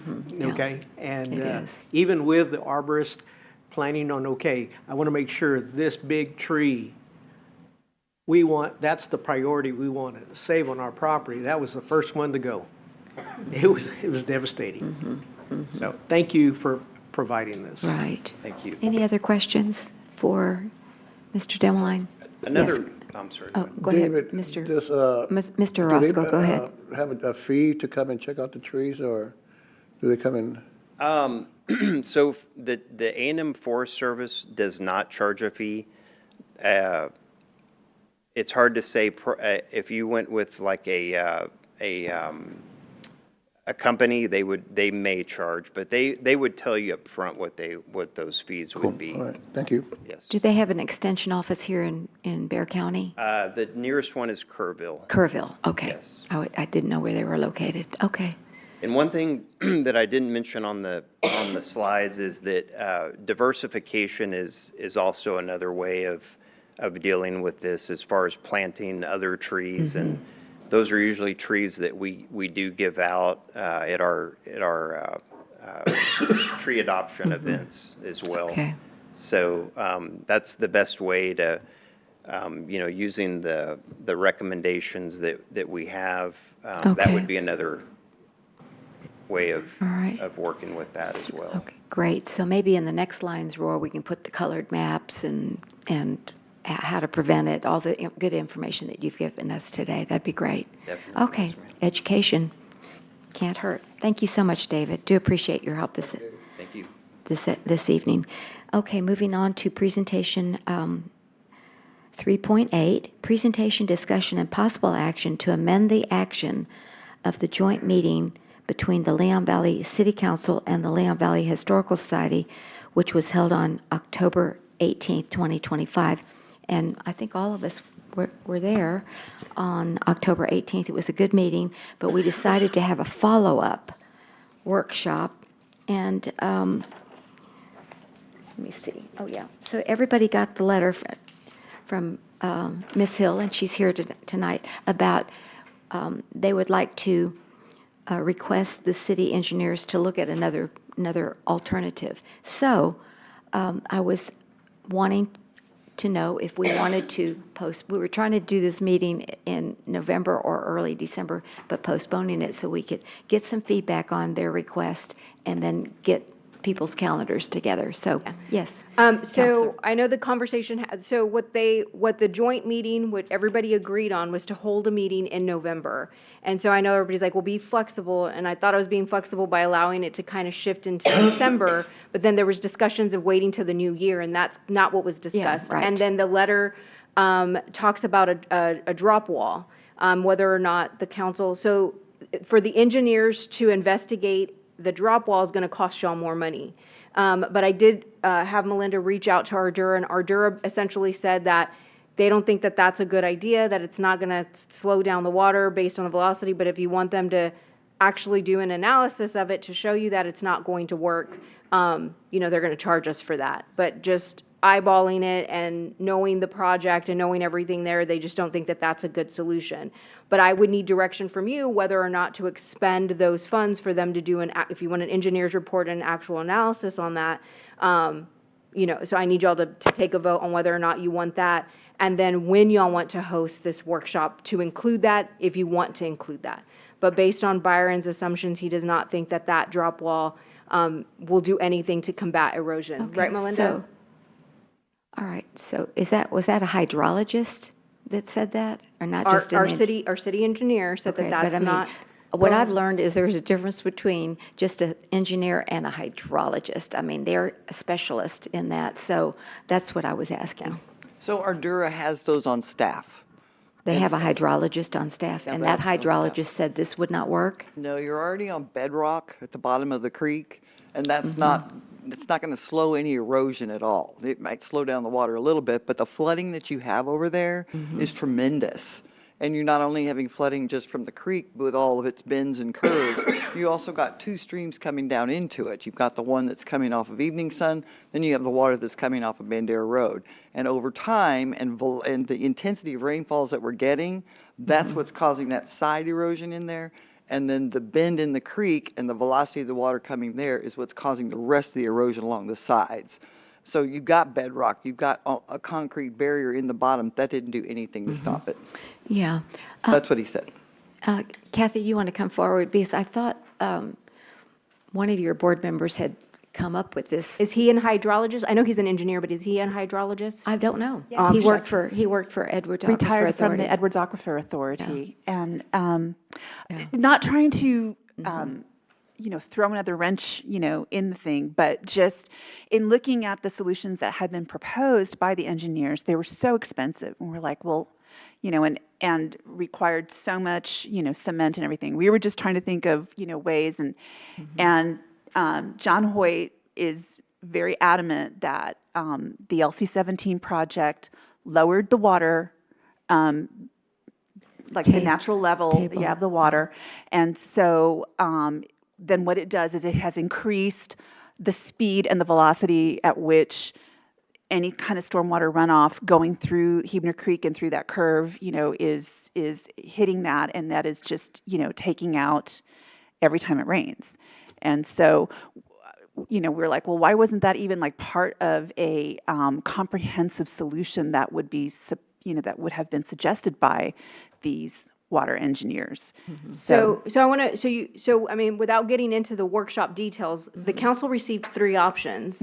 And so the 3 options had a various technique to resolving the issues down there. One of them's a $900,000 option. I can tell your drop wall is going to be more than $900,000. So I don't, that's kind of the conversation. The main reason though that they switched had nothing to do with whether or not it was going to impact. It had to do with the trees. And so just adding a drop wall there to slow down the water, I'm assuming it's still going to take out trees. I don't know. So I just need to know from the council if you want them to actually do an analysis of a drop wall and just a drop wall, what the impact of that would be. I just need a motion and a second and a vote from y'all to expend those funds for the engineer to do that. I would have to get how long it would take them to do that, and then we can plan a workshop for that. But we don't know how much it's going to cost. Well, I would need them to give me, I'm not going to estimate, I'm not I an engineer, I'm understand, not going to but estimate when we that. don't have an idea of a range. I don't know the range, and I don't know how many trees it's going to take out, because that seems to be the biggest hiccup is how many trees the options are taking out. So I don't know I don't know what that, I don't know that, I don't know, have an answer for you for that, so I don't know. Okay. But if you want me to do that piece, I need to get with the engineers, look at their schedule, have them do a fourth option for y'all with the drop wall solution, which you're gonna have to expend more funds for the engineer to do a fourth option for you, which is, that's your money, you can do what you wanna do with it. Well, that's coming out of a stormwater fund, correct?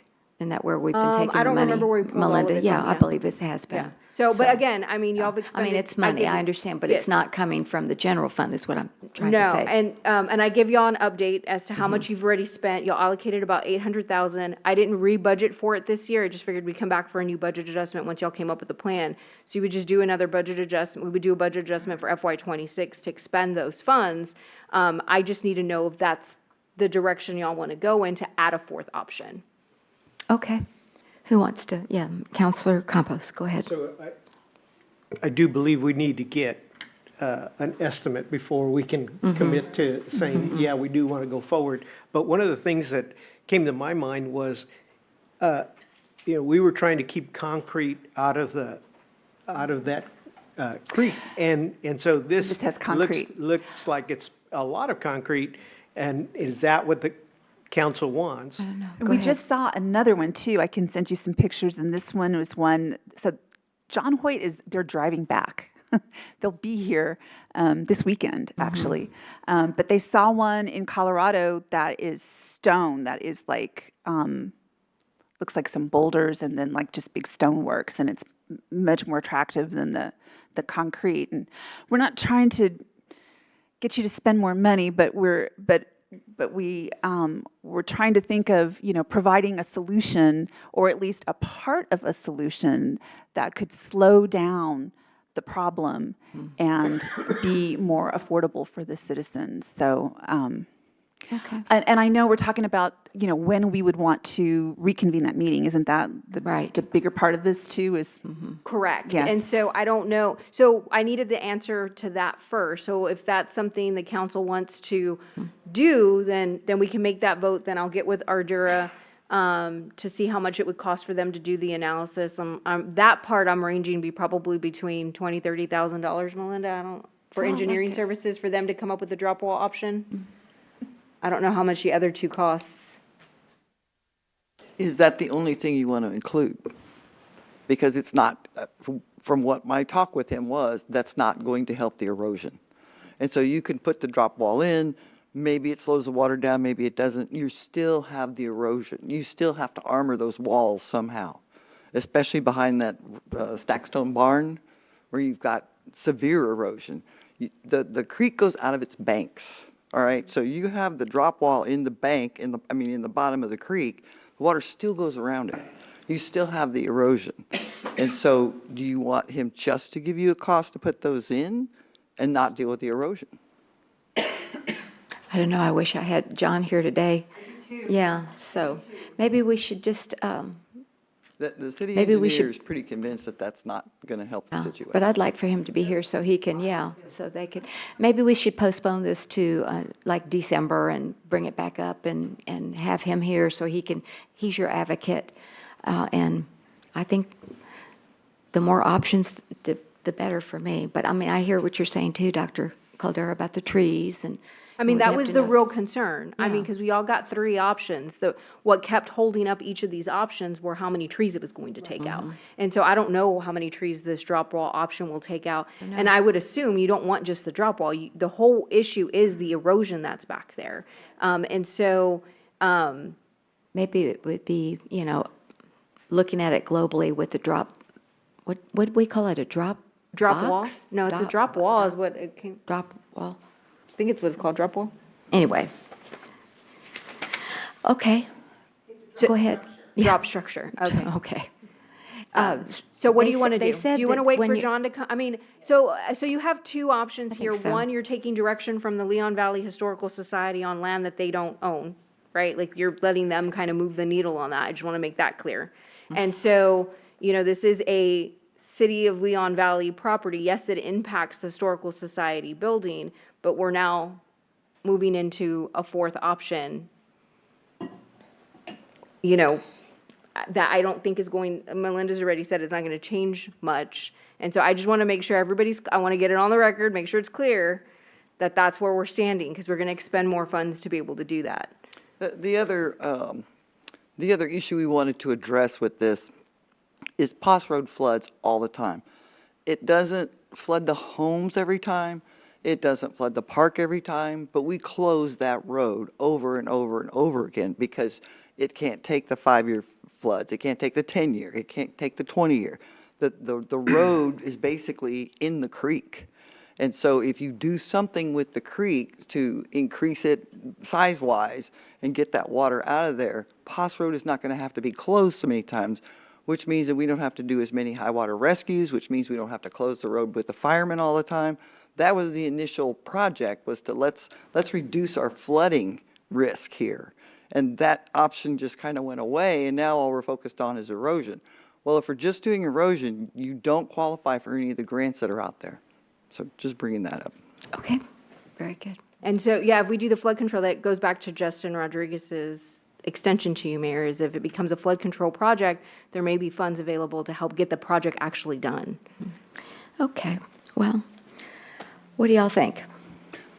Yes, Councilor Roscoe. I mean, You know, maybe we should just we've already reconvene spent- and then talk at more options. Much real short. We already spent $250,000 on analysis for that creek. We have yet to move one pebble, to make it happen. I don't want to spend any more money, especially if it's not the part of our land that is owned by the city, as you had mentioned. But we already spent $250,000 and nothing has been done. I don't want to spend any more money.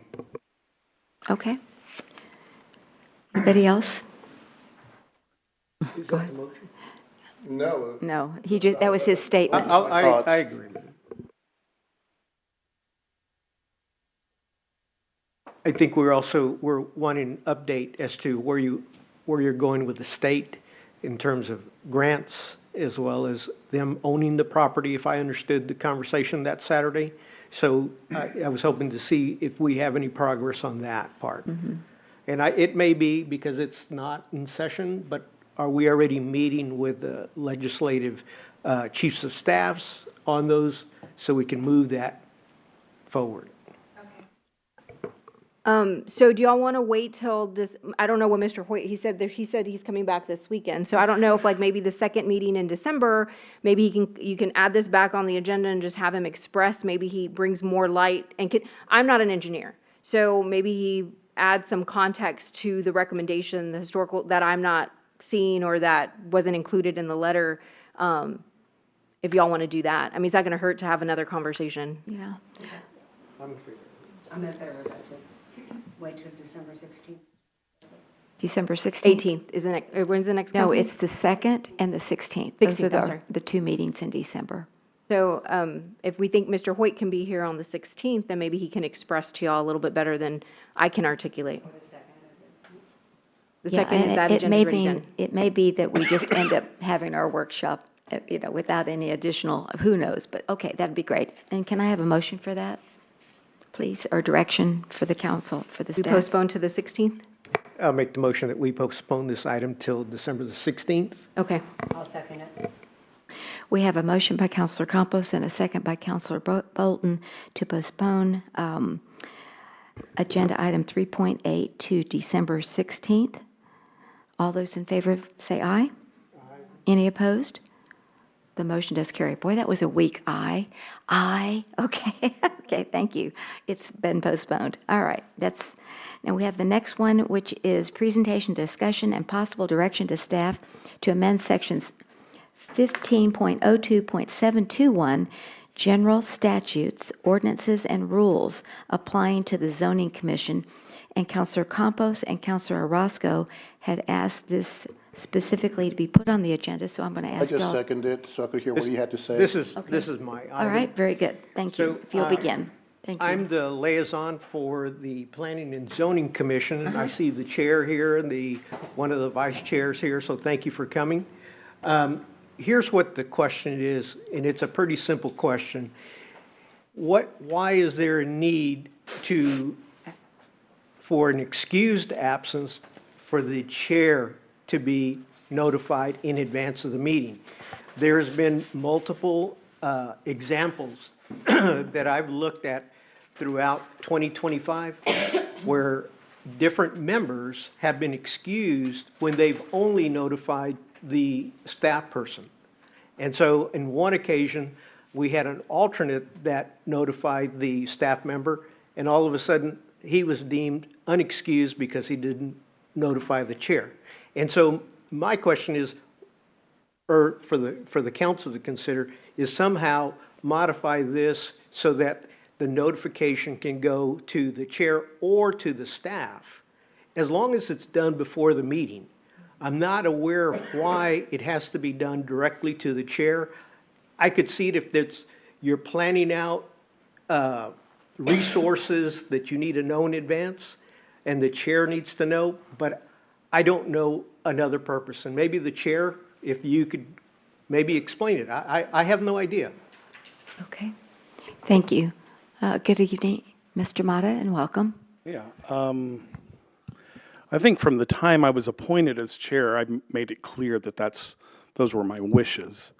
I think you're insinuating that there has been kind of a double standard, or that I've made exceptions for people. And if you want to bring up some specific examples, that's fine. I have been clear and impartial on that. The only two times where I was not, well, in recent, the only two times that that's been an issue where I wasn't notified was Mr. Yarnell, I think back in August, and last month, Mrs. Martinez. And neither got an excused absence. I think when you're, I think you can say that council is different than planning and zoning, that's fine.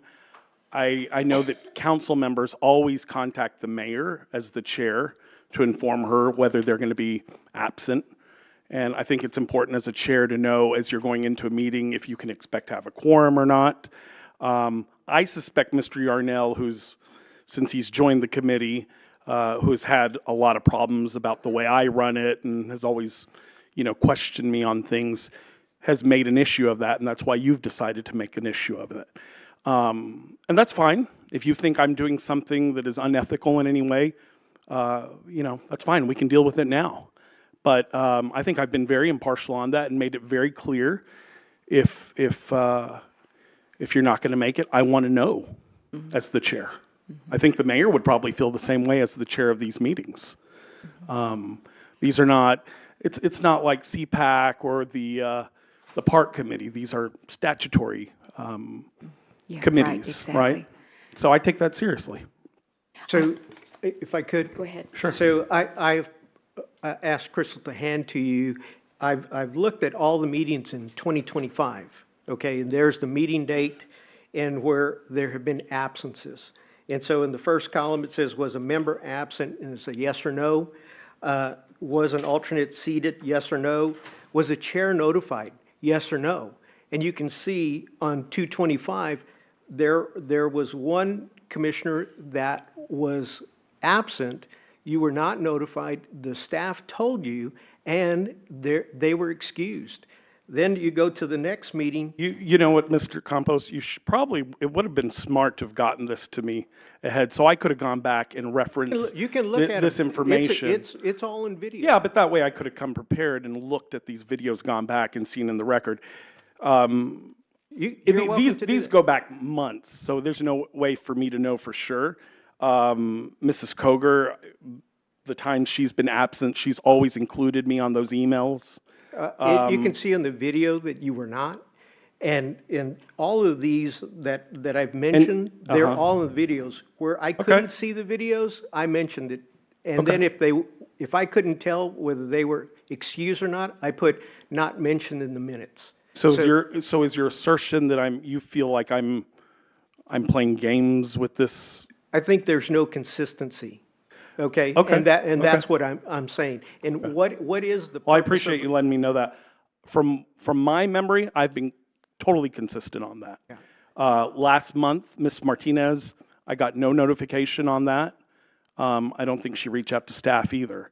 So there has been times that they've reached out to staff and staff was willing to give them an excused absence, and I've said no. Unfortunately, they didn't capture the video of that meeting. Okay. And so I couldn't see that. Okay. And I'm very transparent of what it is right here. No, that's fine. Okay? And so my question is, why can't the director, the planning and zoning director inform you as your roll call that so-and-so notified them? That's the. I've thought about that. I don't think it's difficult either to contact the chair to copy me on an email, so I'm aware of that as well. So I think it's fair to ask that, and again, I did that before Mr. Yarnell was even part of the committee or a discussion. Like I said, I mean, I think y'all all know he has challenged me on many things, and we've gone toe-to-toe a couple of times on various things that he's taken issue with. And I've told him at various times, when he served on planning and zoning, it was years ago. They did it differently. Each chair does it differently. Who was the chair before me? What was her name? Cassie Rouse. She did things a little differently. It was we had very loose discussions on the panel. Sometimes things got a little out of hand, and so I know people have had a problem with me insisting on that they be recognized. But I think I've been fair on that as well. So I've not seen that. I'm seeing that it's inconsistent. And so I was on the Planning and Zoning Commission for a number of years. I never had to email the chair. And is there a real reason? I think for I that? just told you. When you're conducting a preference. meeting as a chair, when you're absent or when Mrs. Murch was absent, did she reach out to the mayor and let her know as the chair of this meeting? I think everyone does. Well, I've asked. Let me ask them. I've asked if it would have members been- of if it- former council members. I've asked them as well. They always reached out to the mayor. Yes, for the most part, they do, but there are some times when they can't reach me. And so, they call Dr. Calder, only because Yeah, sure. I don't have my phone or, whatever. But, so there are some exceptions. Right. But I would say for Yeah. the most part, I think you most try of to the get a time. hold of me, but I don't know why we couldn't do both, email you and the staff person. That's all You I'm know? saying. Just As do long both. as whether they reach out to staff or not. Okay, so you're Um, okay with that? Well, I want to be included Oh, in that. exactly. No, you first, But- but copy on the staff. and Yeah, then I we've don't got think it that's covered. asking too much. What do you think? What do you think? What my question Okay, is, Mayor, uh-huh. is that when somebody contacted Dr. Caldera and didn't contact you directly, did you now say that's not an excused absence? No, I said it was, it still was excused. I mean, I'm pretty that's my loose. point. Well, that's fine. 'Cause Look, see, as we the have to council- put it on the agenda Yeah. on the next meeting. Like Ms. Mersch is not here today, so she texted me. She said she wasn't feeling good, and she said, "Could I have an excused absence?" I said, "Certainly." I said, "But according to our procedure, it'll be at the next meeting that we'll excuse you." So that's just how we do it. The body. Sure. Yeah, not me. Look, but as the council, it's up to y'all to make this decision. You were voted in. If you decide you feel like I'm being unfair about the way I've instituted this policy, there's discretion, right? And I guess I've exercised some of that discretion, but I don't think I've been inconsistent or unreasonable, despite what you're claiming here. And I will go back and look at this. Sure. But I think I've been consistent all along, and I've made it known. And there have been times that members have said, "Hey, well, I reached out to the previous planning and zoning staff member or Crystal." Well, I said, "But you need to reach out to me. I want to know going into a meeting." Sure. So you might have a problem with that, and that's fine. You have a right to obviously brought it forward because you want that change, or you personally would like to see that change. But yeah, this is nothing personal. And I get the sense that all of a sudden this has come forward after a little bit of controversy. I find that kind of interesting.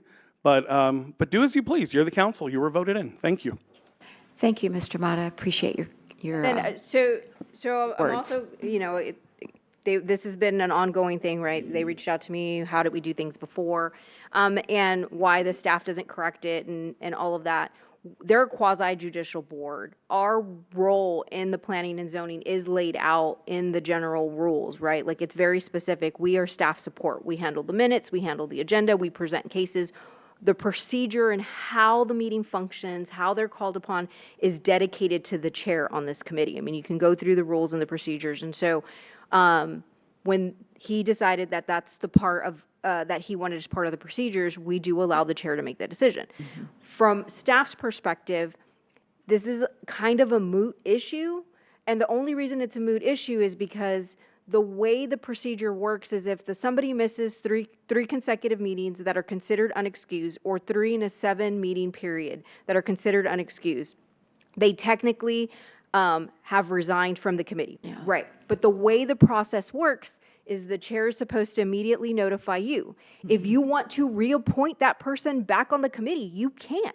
So like that's why we look at it as a non-issue. So like, I'm going to use Olin because his name came up. If he said, Mayor, he hasn't come to 3 consecutive meetings, he's vacated his spot. You would just add him to the subsequent meeting to be put back on the agenda, and the 7 starts over again.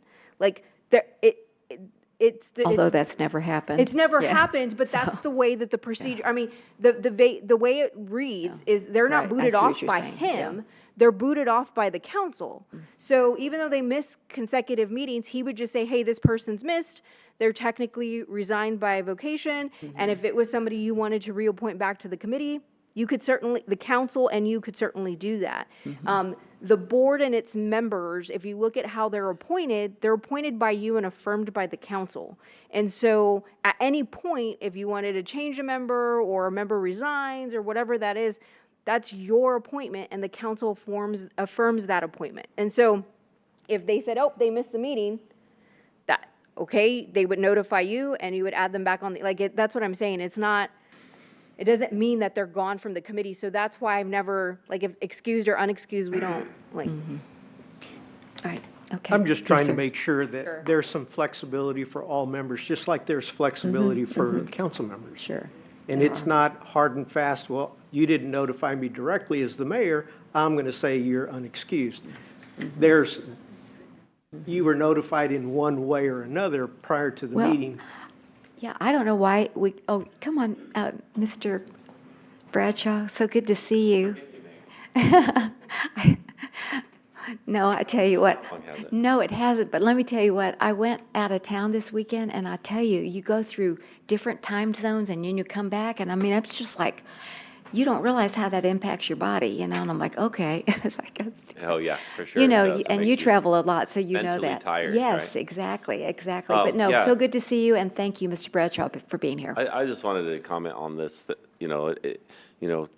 everything's political, right? And so it goes both ways. If, they don't want to notify, or, if you're saying, oh, well, he's treating this person differently than somebody else, right? Which it sounds like that's kind of the allegations. But it goes both ways. The person that we're talking about did not notify the chair, right? I don't want to text the chair because I don't like them, or whatever. It's petty, and it's not hard. It's not hard to email. Today's day and age, 2 seconds, send a text. Hey, I'm not gonna be there tonight, and it's not like you mess up one time and you're off. You're out. It's 3 chances, and even then, it's not like guaranteed you're off because it's up to the council. So, you get a warning, slap the hand, and the next time you know better to text it. That's what the chair asked for. That's what they expect. And I know when I was on the council, I had a council that tried to use it against me, Mayor, if you remember, and say, you had an unexcused absence, and they tried to use that, and of course, our policy says the mayor can excuse the absence before or after. Maybe that's all you need to do is change the terminology, saying that they can be excused after the fact, up to the board or something.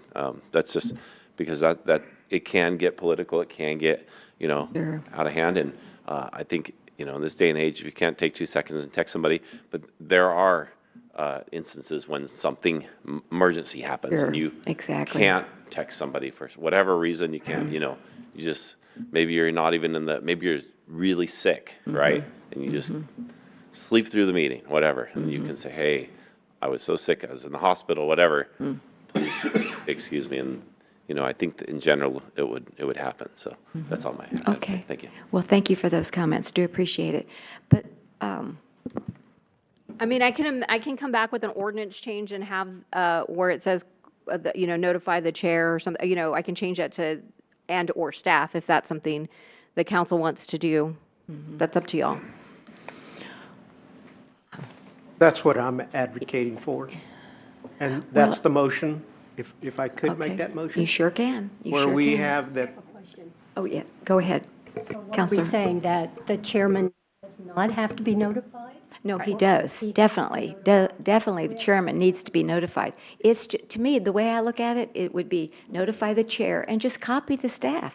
You know, just so they, you know what I'm saying? Hello? So that's not his motion. His motion is I know, to be I know, but flexible. that's Right. true. So he made a motion, but somebody's got to second it. So the motion is to add the staff as an alternate form of communication in order for them to be excused. They don't have to notify the chair, is what his Oh. motion is. Is that what you, that- is that that's what you're saying? exactly. Oh, okay, I'm and sorry. I that's the misunderstood that. flexibility we as counselors have. Okay.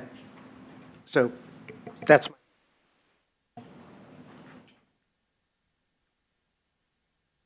Okay, your motion, would you restate your motion, and we'll see if somebody's going to second it? okay. Mr. Roscoe? Okay, go My ahead. motion is that the chair and/or the staff, the director, the planning and zoning director, must be notified prior to the meeting to be excused. And/or, okay, Okay?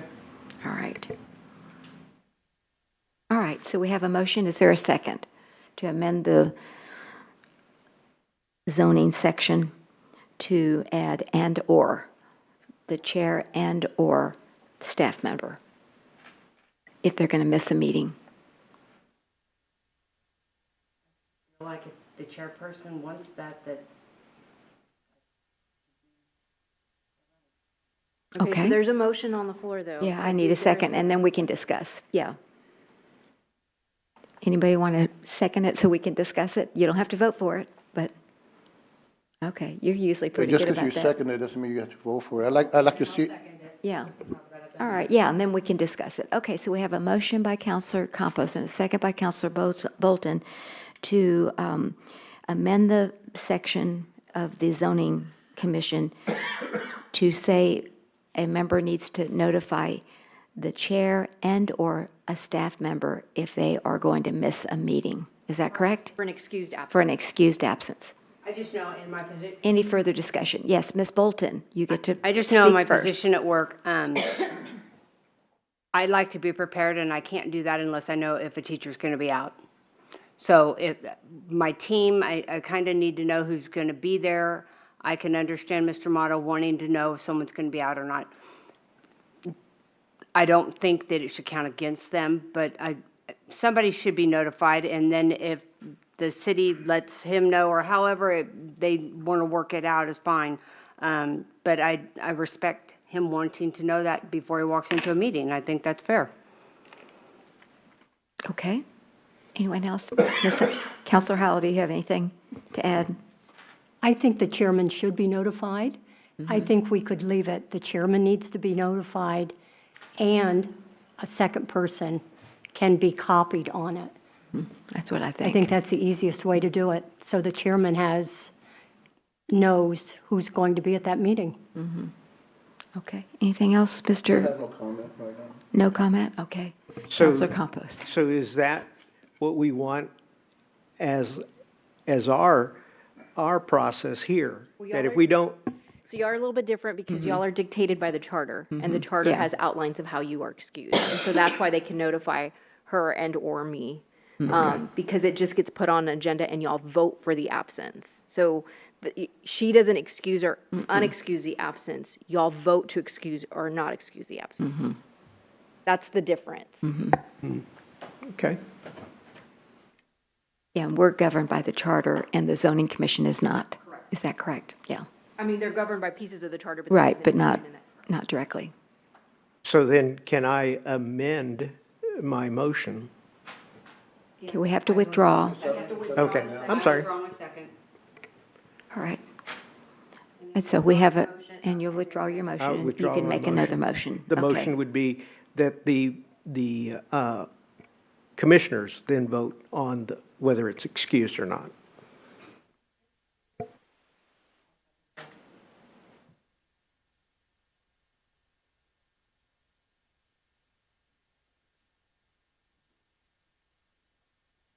Okay, so let me be sure I understand. So it's not about notifying now, it's about voting, or you want to add this to it?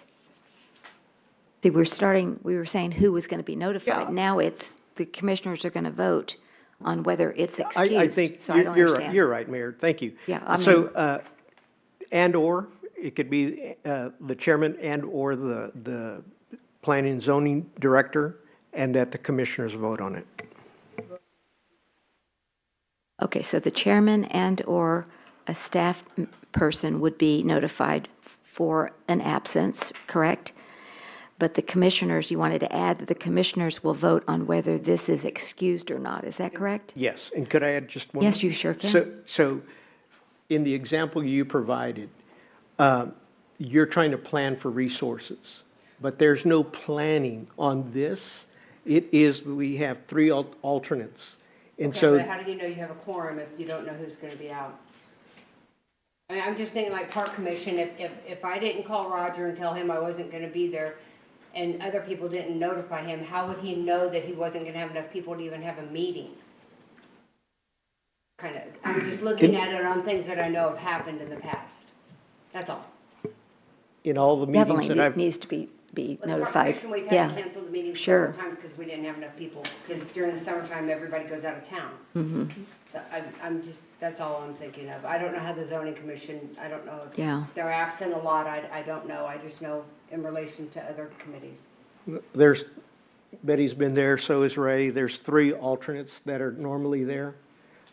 I've never seen, the time that I've been on the Planning and Zoning Commission, nor as the liaison, where we've had to postpone a meeting. It is just, it's a formality that, well, they didn't call in, well, they're unexcused.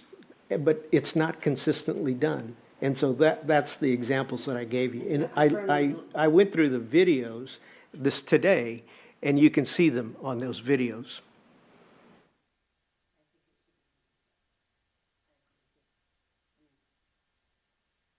That, Okay, so there's a motion on the floor to notify either the staff or the commissioner, and the commission votes whether the absence will be excused or unexcused. Okay. That's the motion on the floor, and it's seconded. Okay. All right, and we have Commissioner, That's, she makes the decision to call. I'll make the decision, you bet. Go ahead. It's, you know, Since it's about the yeah, committee that I chair. you bet, exactly. I will say this, when it comes to alternates, I know, and this has been a controversial topic, so I'm surprised you didn't make this part of it, but Alternates. I don't consider alternates as commissioners. So I've never applied the rule of them contacting me, necessarily needing to contact me. Most of them have. Have to by the rules. Okay. By what's in here, because you're supposed to, And- there are absences and not absences are. I mean, Okay. alternates, correct me if I'm wrong, but I mean, they are a member of the commission. They just can't vote unless they're seated, right? Correct. They're part of the So- commission, but they're still non-voting members. Exactly, until they're seated, So yeah. they're seated, but they're still part of the committee. Right, they're still part of the committee. That's all I wanted to. They're Yeah. non-voting members. But Mhm. as part of the ordinance itself, it does state that on the record, the chair decides on the members and the alternates whether or not their absences will be excused or not. Okay, so for both? For both, it For says it in both, here somewhere. okay. Yes, ma'am. Yeah, Okay. and again, and I just want to say the assertion that I've been inconsistent, I totally refute. And I feel like if this was an item that you brought up more than a month ago, and you had done the homework to be able to claim that in an open meeting, that you would not have waited till today to look at the meetings. And I would have thought you would have, before coming up and making this claim, you would have maybe sent me this so I could have looked at it myself. I've been very consistent about that, and I refute that. And I know that for a fact. I was talking to Mrs. Roof. She has been always very good about contacting me. So To me, this is this is interesting how you're going about this, and I think you're playing a game with certain people that have your ear. I know he's had the ear, Mr. Yarnell's had the ear of other council members here because they've told me, at different points. And so I understand, sometimes people want their way, and it's not about having your way. It's simply what I asked when I was made, I was voted in as a commissioner. That's what I asked for. And like others have said here, it's not that difficult to copy me on a message to let me know directly. I mean, I do want to know going into a meeting what it's going to look like. Okay, so I think you're trying to I don't know, get into the minutia of how I'm looking at it. And yeah, I think it's clear, what this is about. It's a bit of a jab at me. Yeah, thank you. Okay, thank you, Mr. Mata. Well, once you look at the video, and I know, Ms. Roof, you're going to say, well, I did notify him, but it's very clear on the video that was not the case on 325. Say that. And you'll see it on the video. Not going to say that at all. No. But I'm just trying to explain where he was mentioning your name, that you were very clear about doing that. That's Ruth, could you just state your name and just generally where you reside for the record? My and name then is Dr. Andrea Roof. Okay. I live at the region Leon Valley. Okay, great. Thank you. Just for the record. I just wanted to say that somewhere after the start of the year, as I recall, Chair asked us to notify him in addition to staff, which is why you will see at one point that I did not notify him because the previous regime, shall we say, allowed us to notify staff. There was no particular rule in place. Once the chair decided he should be notified, then I began to notify him. You'll see that. Others probably didn't follow that rule. But I think we had a change of practice, shall we say. And that may explain why you might see some inconsistencies. Okay. But it was not, this is a change that happened. Yeah. And so. Okay, so I think what I heard you say, Ruth, is that before you could just notify the staff, but then when Chairman Mata took over as chair, he asked that he be notified. But I thought I heard you say, and copy the staff. Is that what? No. Is that what you did or no? No. Okay. I just wanted to be sure I got that In that right. case where you have my name, I didn't send a note to the chair. Okay. That was probably before I was aware of his preference. So it is possible that what appears to be inconsistency could just be people's ignorance of the policy. Okay. I really think so. Okay. All right. Very good. Thank you for your comments this evening. Do appreciate it. Okay. So we have a Motion on the floor and a second. And a second. Okay. So any further discussion? Okay. So all those in favor say aye. Aye. Any opposed? No. Mr. Okay. Roscoe, your So vote. the motion, did I you didn't say hear- aye or nay? I had to say, I'm sorry. I was trying to find an old email that addressed this. Aye. Okay. But it's coming up, and doesn't mean that we all have to vote for it again. I want to see it in paper. That's what I want to do. Okay. All right. So if that's an aye, so then that's 3 ayes and 1 nay. Yes. Is that correct? All right. So the motion does carry. So we'll bring back the ordinance change for a first read at the next meeting. Okay. It won't be the December 2nd meeting, that agenda's set, sorry, it'll be the December 16th agenda. Okay, all And, right. and it's because of the Thanksgiving holiday, that's why the agenda's set Sure, already. I understand. Well, we're looking tomorrow for I know, Hold on a exactly. second. I got a comment now.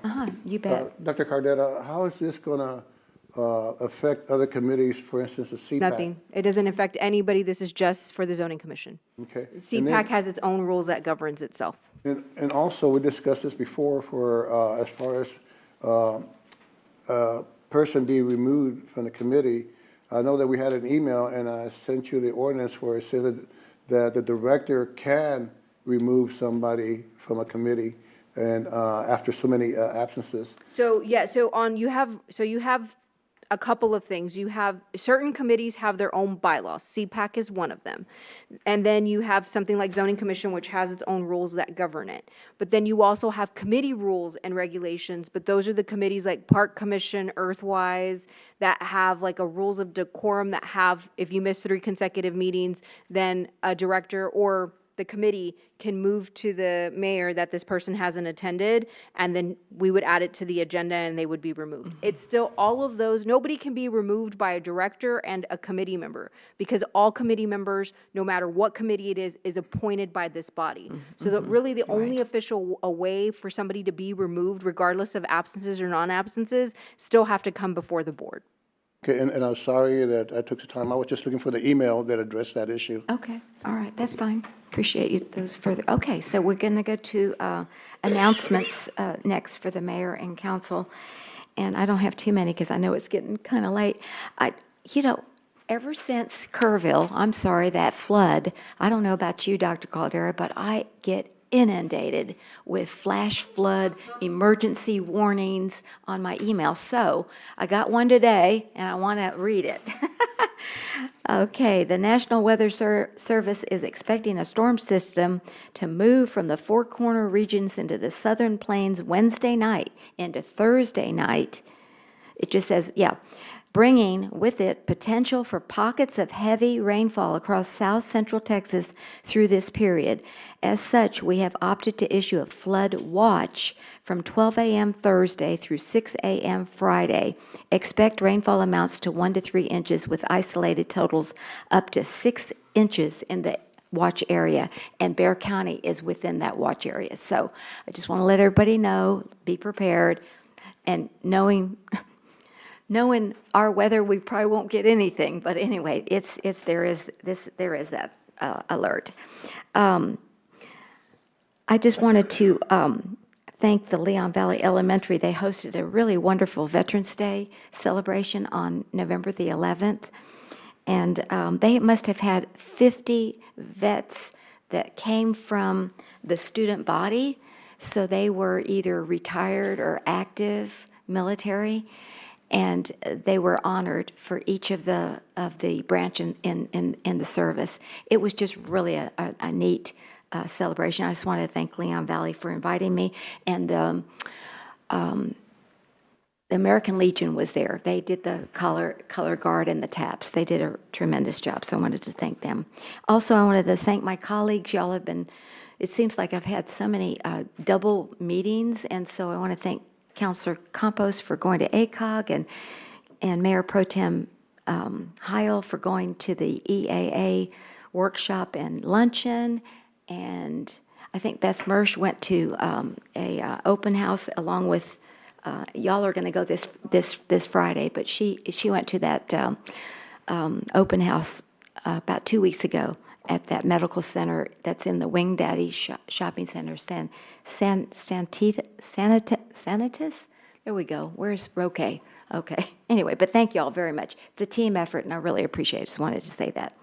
And then also, remember when we come back from the Thanksgiving holidays on that Monday, December 1st at 5:30 is going to be the holiday lighting in the Community Conference Center green space. So hope to see everybody there, and thank you, Crystal, for your organization of that event, because it'll be great like it always is. But last but not least, I'm wishing everyone a very, very happy Thanksgiving. Be safe, enjoy your family, and we do truly have a lot to be thankful for. So thank you. That's it. Anyone else? Yes. Councilor Heil. I want to give a shout out to the Public Works guys. They're out there putting those lights up. Okay, you're seeing them, yeah. They are working so hard. I mean, they're making a difference out there. So we appreciate it. Thank you. Great. Appreciate you doing that. I haven't been down that way, but yes, they do. I think they've got the machines now that we rented them, yes. That rented them. Okay, there you go. Yes, Councilor Campos, you always have things Thank you, to Mayor. say. You Just bet. very quickly, I just want to thank the Public Works. They've handled a number of water issues, dead meters. There was 10 dead meters that they replaced since the last city council, city manager report. Wow. They're now going to the notice to proceed for some of the construction projects. So that we're progressing on that construction. And I want to thank them for all of the grant involvement that they've been up to. They're actively looking for more money for Leon Valley. And I also want to welcome, I saw 2 firefighters, but I'm talking to Crystal a little earlier. I think we have all 3 All three, firefighters yeah. now. And so that's great. Chief's giving a thumbs up back there. And then a reminder that the library is going to be closed on Thanksgiving and the day after Thanksgiving. But before Thanksgiving, on the 25th at 9:30 a.m., it's going to be the Big Rig Petting Zoo. Okay, at 9:30. And then just to put it out there, the Breakfast with Santa is going to be on Saturday, December the 6th, from 9 to 11. So thank the staff for what they do. All right, very good. Anyone else? Okay. Seeing no one, then I will go to Dr. Caldera. Your report, please. Thank Yes, you. ma'am. Good evening, Mayor and Council. My report's outside online, and I emailed it to y'all earlier today. Just a couple of things to add. Congratulate Public Works. They did receive $230,000 from the Texas, from TxDOT for the AMPO grant. Melinda's going to Phase 3? Phase 3 plan. So they're Yay. going to give us $230,000 to do the plan. Oh, no way. And it's not a matching grant. It's Yeah. $230,000. We got notice this morning. So congratulations to Public Works. I think I got it in the city manager's report, but I just kind of wanted to highlight that. We are working on a Tiger postcard. We will have in this Lion Drawer the update to the decision the council made at the last meeting that the bulk pickup will now be the responsibility of the homeowner if they go over the 8 cubic yards. Melinda did put the price in. We contacted Tiger. It's going to be $30 extra per cubic yard over the 8 cubic yards. So it'll be $30 per cubic yard. So the 2 things tomorrow, we do have a zoning commission meeting tomorrow. And so y'all probably will get a little bit of feedback from that. There's an SUP for a hookah lounge on there. After kind of looking it over, it's determined that they don't need an SUP. They're allowed by right where they're going in. And so we will make that statement tomorrow night. We've consulted with the attorney. We still have to have it on the agenda, so we'll address that tomorrow. But I know that there's some residents that received a letter, and so they're probably not going to be too happy that it's going to be allowed by right. They're not going to have a say, so I'm preparing y'all for that. Can you tell us where it's located? Is it next to a? The 6400 Bandera Road. I'll give more of an explanation tomorrow night. Okay. And then we noticed for a replat for John Marshall, but in the replat under the project description, one of the streets had Redbird instead of Robin. I consulted with the attorney. We didn't have to renotice because it didn't have anything to do with the replat, but we renoticed anyway, just for due diligence. And so there probably is going to be one person out there to talk about that. And so just wanted to give you a heads up for those of you that are interested in that are going to be there tomorrow evening. Lastly, I've been getting complaints from the Public Works guys, the Public Works staff. So I'm just asking the residents, please do not feed the cats at the Public Works area, the Community and Conference Center area, or the library annex. Or the post office I don't have control over, but they've already asked us to please not feed at the post office. We will start picking up the food and just throwing it away. It's causing rodents, raccoons, and we're housing dogs over there. And so it does spread disease. It's not just feeding the cats.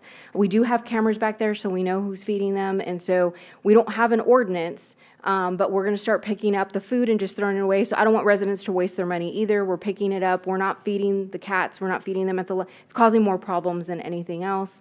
And then lastly, again, please don't pick up dogs. Call us for stray dogs. If you pick up a dog, we don't know that you picked it up here. I have some repeat offenders. If the dog is injured, we're not spending funds to get that dog taken care of. The dog will be put down. So if they're severely injured, we're not paying to get the dog's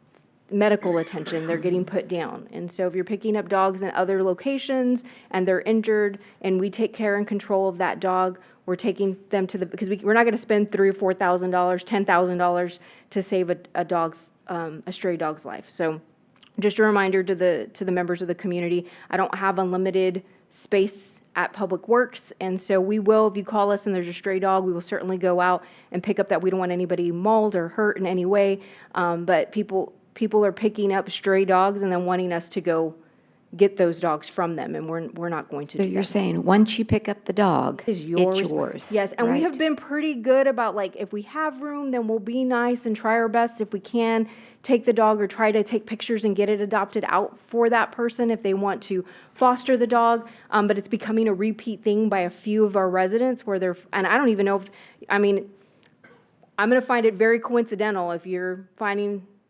multiple of dogs that are stray dogs in Leon Valley and your same walking path every single time, that I'm under the conclusion that you're picking up stray dogs that you're seeing in other locations, not just in Leon Valley, and then they're becoming our responsibility. And so we do have space, but we're there to pick up the dogs that are causing a nuisance in the neighborhoods. And so, again, just a reminder, especially it's getting colder, and as that happens, dogs sometimes get out, and I know people feel really bad and sorry for them, and so they pick them up and they think we can house them. But again, I just want to, we're doing a lot with a lot of organizations. We have a lot of agreements with a lot of rescues, but they also get bombarded too. And so I just wanted to put that friendly reminder out. But that concludes my city manager's report. Councilor Howell has something to say. Yes, ma'am, go ahead. Are they still picking up dogs with parvo in that area? So the parvo's gone now, so they can house animals in that area again? Yeah, we cleaned it, and so we quarantined for a little bit, yes, but we actually have dogs in there now, yeah. Okay. Yeah, but by people feeding the cats and stuff back there, rats and stuff get back in there, and then the animals are in those kennels, and, rodents and stuff are being attracted to that general area because people are feeding the cats along that trail, so. All righty. Well, thank y'all for that. Do appreciate it. All right. Don't you think the cats, though, get the rats? Oh, yeah, but I mean, it's not just nursery rhyme, Yeah.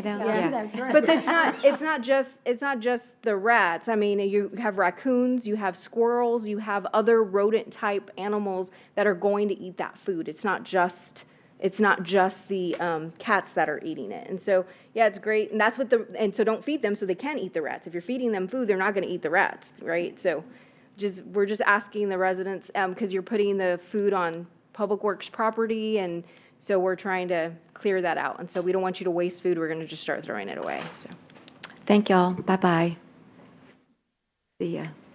Okay, thank you for that, and we'll put that, is it going to be in the Lions Roar?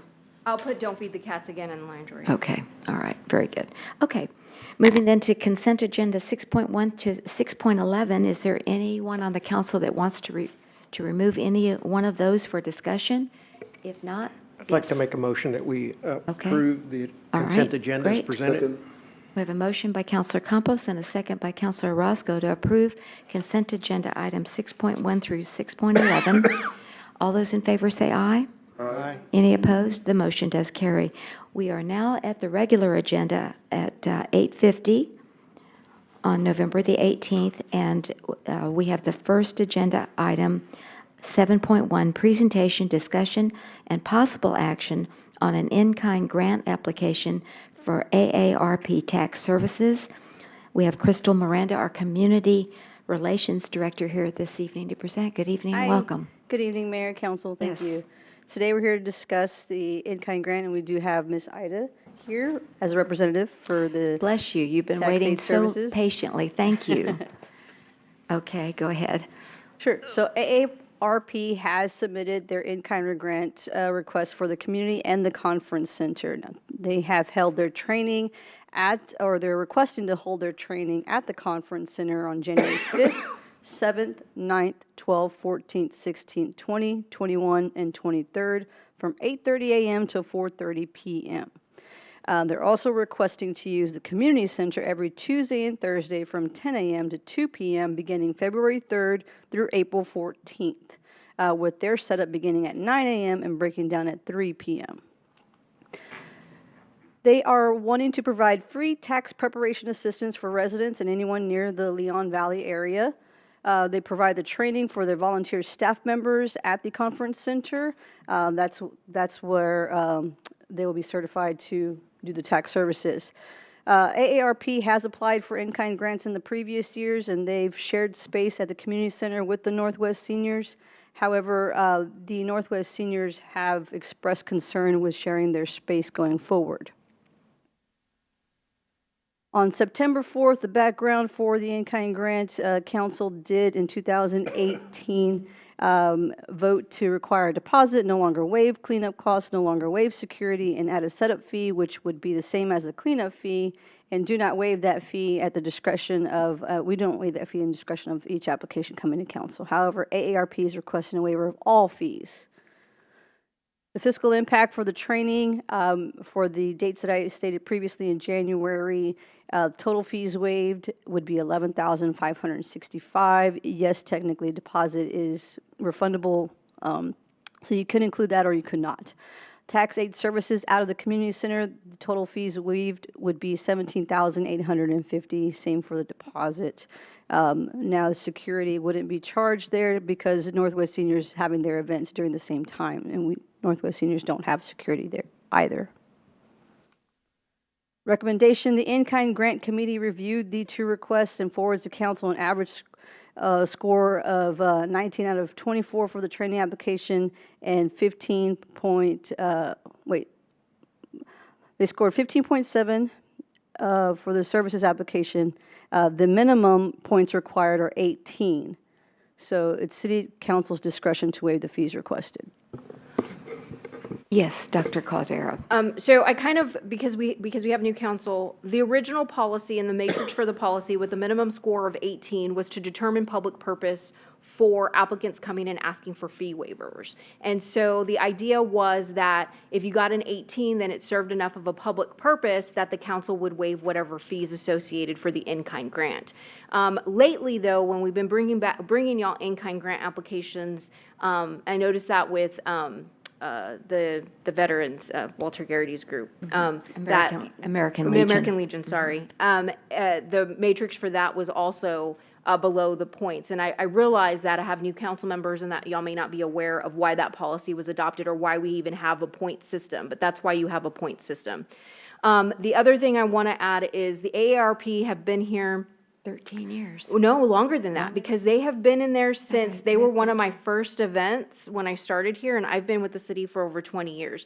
And if my memory serves me correct, they were originally brought in by the seniors. The seniors wanted them there. So now the seniors don't want them there. And so I don't know how they were very open to having them there. They utilized their services, and so that was the original kind of conception of the AARP being in the community center.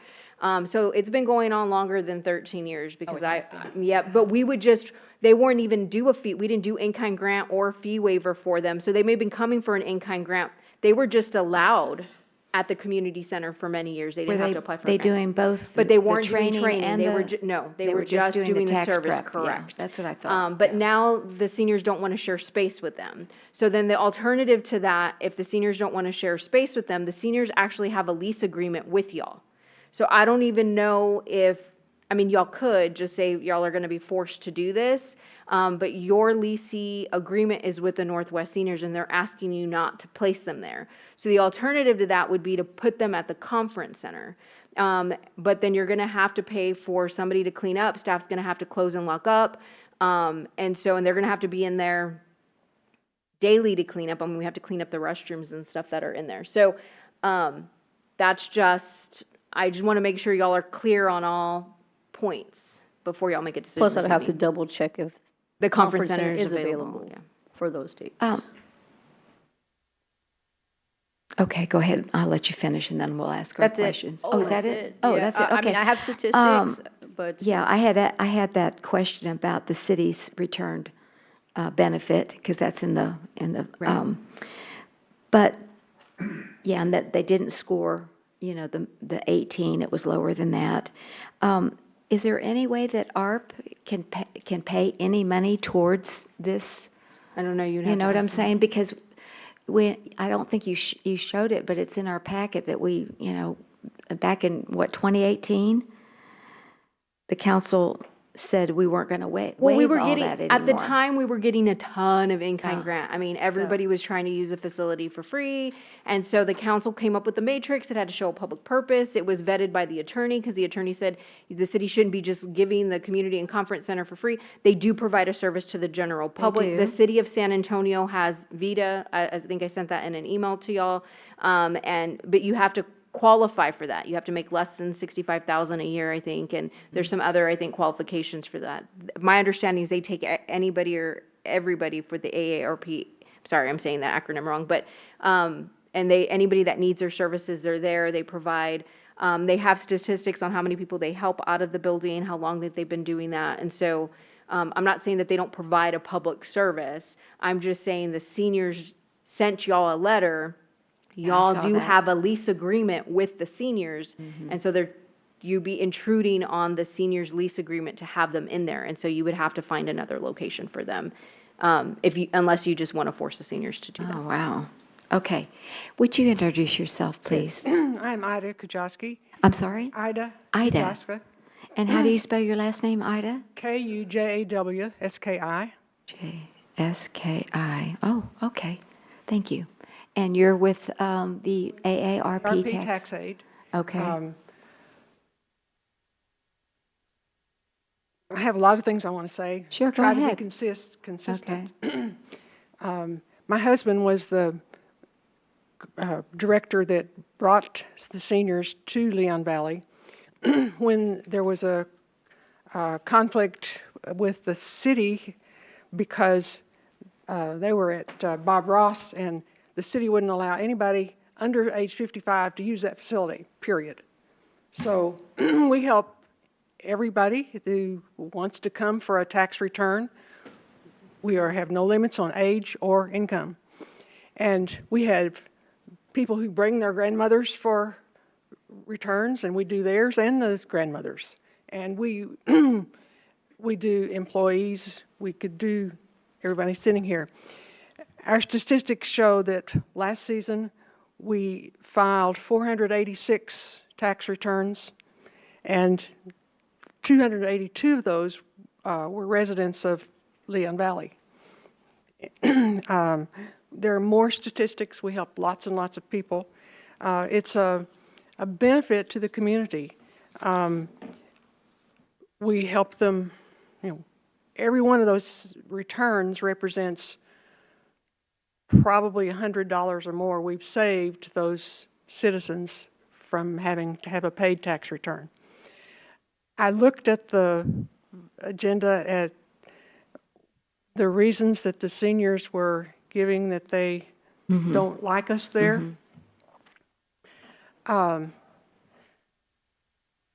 One thing that caught my eye was that it said specifically on Tuesdays, the taxpayers waiting for their taxes to be returned, or they crowd into the tables being set up for the bingo that day for the seniors. We set up in this corner of the building and have a couple of dozen chairs for the waiting taxpayers to wait while they have to wait. And so they fill out forms, and sometimes they go over and sit at the corner, the edge of the tables. There are lots of tables set up, and I have noticed that we don't seem to be infringing on, those taxpayers don't seem to be infringing on the seniors and their games and whatever they're doing. And the tax preparation is only on Tuesday, Thursday, right? Do Tuesdays and Thursdays. All right. We are open to everyone. I hadn't seen any conflict about the tables. The conflict that I think they objected to, they talk about the back door. There is a rear door in that big space building. We have to bring our equipment in every day, the computers and the printers, and so we have 10 volunteers altogether. They're not all there the same day, maybe 6 or 8 any one day. It's helpful to have them park behind the building where the service is. That keeps them from crowding the parking spaces out front for the seniors. That was one of the complaints, was that they park in the handicapped spaces, and I wasn't aware of that happening at all. Okay. None of our volunteers are handicapped, but they really like to park behind. So we've used that back door. When we started doing that, we only used that building for 10 or 11 weeks during the service, and we noticed there's big rocks there that somebody uses to prop the door open so they can deliver stuff in and out. And we've worked out the conflicts with that. And so as our few team members are coming in, we've learned to take a piece of cardboard or an envelope and block the latch until we're all in. After we get started, it's clocked. If somebody has to go in, they knock on the door, and somebody sitting close goes and lets them in. That's been some conflict. We've taken care of it. Okay. Maybe not to their satisfaction. Right. But neither did that justify their being rude to us in many cases. So we've worked it out. We've tried really hard to be good citizens, and we have prepared returns for lots of those seniors that participate in the building. Right. Okay. Facilities. Andrea wants to add? Yeah. Been a counselor this year. Okay, Ruth, are you also associated with the, okay, I did not realize that. Ma'am. I thought you were here for the other agenda item. Isn't that something? I didn't even know about that one. Oh, you didn't even know about that one? Okay. Oh, to support you. Okay. I am the culprit. What I needed to say, though, is that I have a legitimate... I'm sorry, would you speak up? I have a legitimate handicap placard. A legitimate handicapped, okay. If anyone saw me parked there, they should just look at my car. So if I am deemed to be a guilty party, so be it. But I need to stand there. Sure. Yeah. I at that time I was even using a walking stick. Did nobody see me on a walking stick? Okay. I'm just saying. Okay. So that's my comment on it, and I can't see. Well, when I got myself involved in this, I didn't know about the lease arrangement with the senior citizens. With the seniors, yeah, we have a lease with them. But if there is a lease, then I guess we're open to looking at other alternatives, if this cannot be. Yeah, I can't hear you. I'm sorry. If you could, there you go. Wonderful. I'm tall. I'm just saying that if there is, I didn't know about the lease in the first place. And if there is one and there can be no other solution, then we'll just have to try to do this in the conference center. But I really think there can be coexistence with the senior citizens. We just have to find out what their issues are and let us solve this by way of a memorandum of understanding. Right. So I want to make it clear. Okay. Sorry, I want to make it clear, the lease agreement still gives council full authority over the building. So you, like I said, you could just still have them in there if you want to. I just got to provide a certain amount of notice to them. But because they sent a letter in asking for them not to be in there, your agreement is tied to them. But it does leave y'all the open door to allow them to be in there if y'all so choose. So the lease does state we have to give them a 30-day notice, and I can either move them, or they just don't have activities for those days that we have events or host anything there out of the community center. Okay, when was that letter received from the seniors? I didn't see a date on it, or did I just? I don't know. Like that's what I'm trying to look for. Yeah, it was in there. Mayor, I couldn't tell. Okay, It was probably a month ago. Okay. But she knew it was, as you read the letter, she said she knew it was here it coming, and is. she just wanted to make sure y'all were noticed, so. I Oh, wanted to make August sure. 27th, 2025 is when I just saw this today. Okay, I don't, Yeah. I mean, I just know that I want to say I probably got it a month Okay. ago.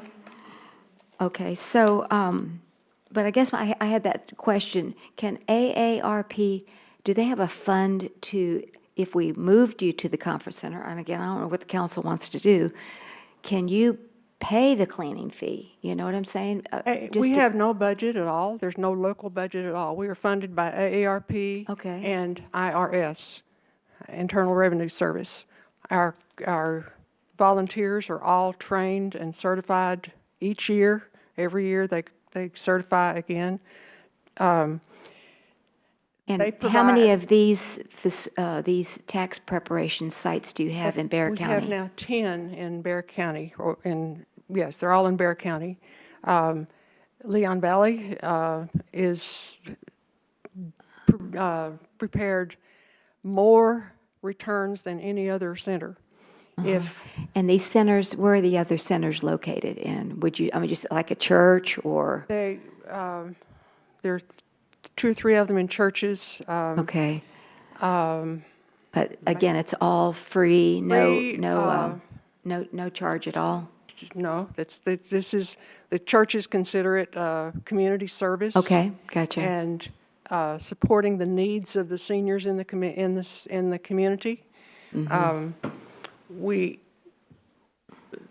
AARP buys, I order from some central thing, the supplies and the tax forms that the taxpayers need. Mhm. We provide paper, printers. We have a Okay. shredder if we make a mistake, and we don't Sure. leave. We don't Okay. leave. We're very highly security conscious. But I guess I heard The answer is something no, different. we do not have Yeah, you don't have any any money. budget at I all. got you. But I thought I heard you say that, because you said seniors, you're providing seniors, but in Well, our the majority particular. of our clients are seniors. But in our facility, you take anybody of any age and no income cutoff or whatever. At all our Okay. sites, we must do At all that. your sites. That's Okay. why we originally moved from the Bob Ross, is they Because they were limiting you. Okay. had someone complain about something. I was not part of it at that time, Okay. so. All right. I don't know. I can answer other questions if you have them. All right. Yes, Counselor Heil. So you're asking to use the community center from starting in January to No, April? So what are your dates you're looking at? February through the middle of April. 1st of Okay. February, when tax season begins, through April 15th. Okay. It's 14th is a Tuesday, so that's the ending date this year. And then the training is what we're asking for, the facility for the conference center. We have found that we train the potential volunteers to use Chromebooks. So we're into electronic filing is how we do it. So we provide the training, and your building is very, very good for that facility, for that purpose. We train not just for Leon Valley site, we train for all of the 10 sites in our district. Oh, okay. And we use it, generally our dates are set up Monday, Wednesday, and Friday. Generally, we have to adjust, I don't know, Jeff did this application for the training, that Martin Luther King Day usually preempts that Right. Monday. So, Ida, so is that training for everybody in the county? That this training at Leon Valley Conference Center is training for AARP everybody? volunteers Right. in our district Mhm, to train right. to be a counselor Yeah. wherever they decide. Right. They can come from anywhere. Not just the in- Leon in- Valley site. Okay. And I they just can wanted to come from some other area even. But Okay. it's the All right. area training for Okay. us. I just want to be sure, Ms. Heil, is there anything else that you wanted to add? I think my comment is, we had done the new lease for the seniors. We gave them a really good deal, as I recall. I mean, we gave them a discounted price. They only pay for cleaning, is what I'm They only understanding. pay $150 a month. They don't, 120? Oh, 120 a month. 120 a month. I mean, but they're I not think even, that's, yeah, they but don't- that's supposed to be for cleaning, right? No, it's No? just, I mean, I think we, Oh, it's not? Okay. No, no, no. All right. So I would have no problem letting somebody else come in for, and we're not talking that many times. I don't think it would inconvenience them that much. Okay. And then the training, that's a different issue. Okay. Counselor Campos, because I think in the training, doesn't somebody has to open up the conference center and then we have to clean it? Whereas with the community center, since the seniors are there, you would already, and we have, and also Public Works would have to set up tables. Is that what I read? Requesting, but they are flexible. Okay. Okay. Yes, we have requested help.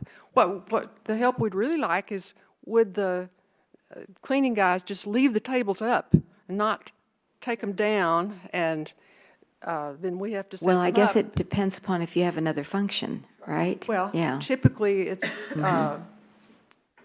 typically it works like that we can leave them up between Tuesday and Thursday. Gotcha. Okay. And they're back in the All right. corner and they don't bother anybody. All right. But sometimes they're taken down on Monday, and our leaders are over 80 years old. They're the ones that pick up the tables and pull them out and set them up. Gotcha. And Okay. Let me hear from Mr. Campos. Thank you. Just wanted to ask, what's the next nearest site to Leon Valley? Helotes. Okay. Oh. There's a church in Helotes, small church. It's a much smaller site. They only have room for about 4 counselors. It's a small space. They have a big gym facility that really doesn't work as well as the open room that you have at your community center. We've been discussing, and you may have heard some reference to it, but our budget has I'm been sure your real budget's tight. very tight. And so, when you're looking at asking for the conference center for all these dates, for the training, and they're not, It's for just, 3 weeks. well, I see here, what is it? 1, 2, 3, 4, 5, 6, It's the 7, 8, first 3 9, weeks in 9. January. And so Nine what, meetings. can that training be done someplace else? We've hosted it, we've done our part, and so that's in our community center, because it's not just benefiting our site, it's benefiting everybody else's site, so let everybody else share in that obligation, okay? And so that's one opinion that I have. If we're going to consider as a body to allow you to go into the community center, I don't know, this may be something for Ms. Miranda, Dr. Caldera, do we have any partitions where you can say, hey, you need to stay within this area? Yeah, I don't have any partitions. I can tape it off, but I mean. I was going to say we have the Leon Valley yellow things. Pools or anything? No. And so, I would say that, I would be in favor of moving to the conference center, but in the paper that was submitted here, that y'all are flexible about the cleaning protocol, cleanup and hour usage, that help us defray some of the cost of us having the staff cleaning, but I don't know what that entails. Yeah, so they could offer to take out the problem is hygiene, right? And so even though they may agree to clean up after themselves, I still need Public Works to go in there if we have anybody from the general public using that building, even if it's a park commission meeting, I always send Public Works over there because I don't know what the restrooms really look like. They have to go touch those bathrooms every single day. it's just a hygiene issue. And so, again, this isn't anything new. We've been allowing them to do this for some time. The only reason that I think has more of a contention to it is because the seniors are asking them not to be at the community center. And so other than that, I don't think the council, I think it would have been status quo and we kind of just moved on from it. But I think that's been the area of I think there was a complaint in the letter that they were going through a closet, and, I don't know if that's true or not. I'm just That's the reading. hardest part. We've talked about putting cameras at the community center, and that may be something we budget to in the future. They've accused staff of taking their supplies. We don't need their supplies. But so again, it's kind of one of those things. Over the years, the seniors have had different complaints about different things we've done there. It's just a matter of whether or not y'all have concern with it or not. Well, my concern that I think some other facility needs to take over the training. That's my opinion. The community center, if that's the only place that you believe that we can put them that would be cost effective, then we just need to tape it off. Cost effective because they'd be there in the same window as the seniors, right? We wouldn't be having to utilize more electricity, water, or cleaning at a separate facility. So they'd be that one facility that we would just clean. We're already going to clean it. Okay. And, and I don't know if we've all been to the seniors, the Northwest Seniors, but out of there, maybe there's 55 to 75 that attend. There's probably 6 residents that are there. So anyway, that's kind of my take on it. I think somebody else needs to take over the training portion of it instead of just Leon Valley. Well, I appreciate that opinion. I would point out we really appreciate using the building. It's going to be very difficult to find another place at this point to have a training in January. Your grant applications are timed for immediate use, and we came to you. I've been training director all these 3 or this will be the 4th time we've used your building for training and requested the in-kind grant. We've tried it with the school districts. Northside said, okay, you can use one of our computer labs, and it's a small room. It was crowded. At the time, we used their built-in computers going into a Windows system. We were not tuned in to Chromebooks at the time, which are the standard. We use all of those now, and they're much security correct. Your building is really good for that. So I would request, please, that you allow the training in grant as well. We still have no budget. If you say no, we have to go somewhere else, and I have no idea where that would be. It's difficult to find such a nice place. It's really quite good. I mean, you can also say, like, we're going to do it this year and give them notice. That's exactly what I was going to say. I think we need to give you more notice, because there's no way you're going to find someplace on January, is it January 5th? That's, 6 weeks away. So I would say that we say, well, I don't know, fund it this year, but next year you'll have to find another place. I don't know if that's what the council wants to do. The cleaning requirements are minimal, as I understand. Typically, they come in,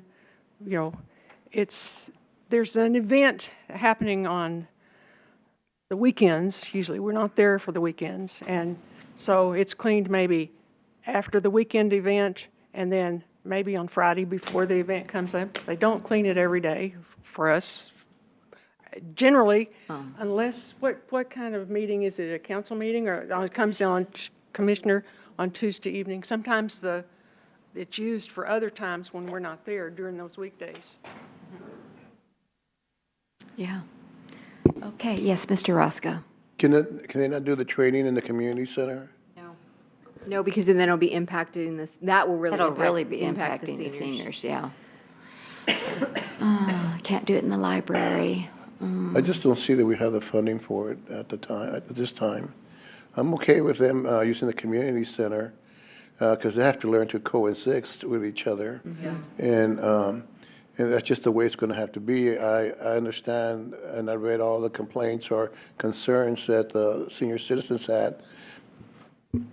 And I know they're getting territorial, and I understand that, but it doesn't belong to them. It belongs to us, and it's our responsibility to provide a service to the public as much as we can, even if it's out of Leon Valley. I don't know.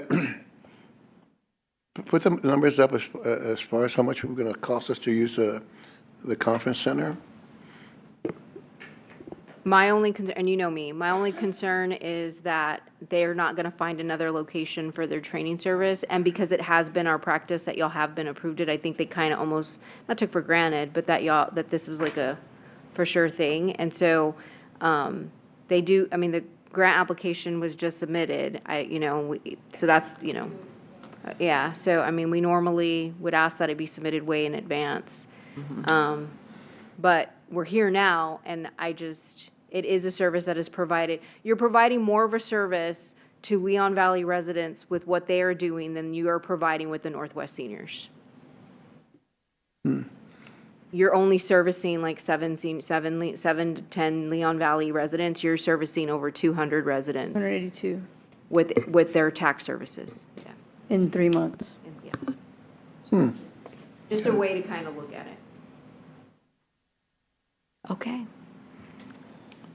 All right, so what's the pleasure of the council? We'll need to make a decision on waiving both training and the tax aid services, or, She can waive both or yeah. one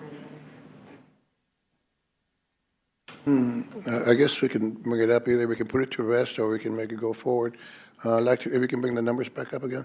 Sure. I'd like to make a motion that we approve 7.1 for the amount of $17,850 and allow them to have the conference room for training. And for them to utilize the community center. And for them to utilize the And community. to them utilize a community center and coexist with the senior citizens group. So approving both grant applications. Okay.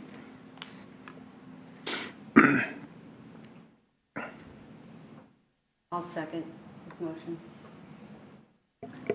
All right, we have a motion by Counselor Orozco and a second by Counselor Bolton to approve the 2 grant applications from the AARP for training and tax aid services and waiving total fees of $11,565 and the other total fees waived $17,850.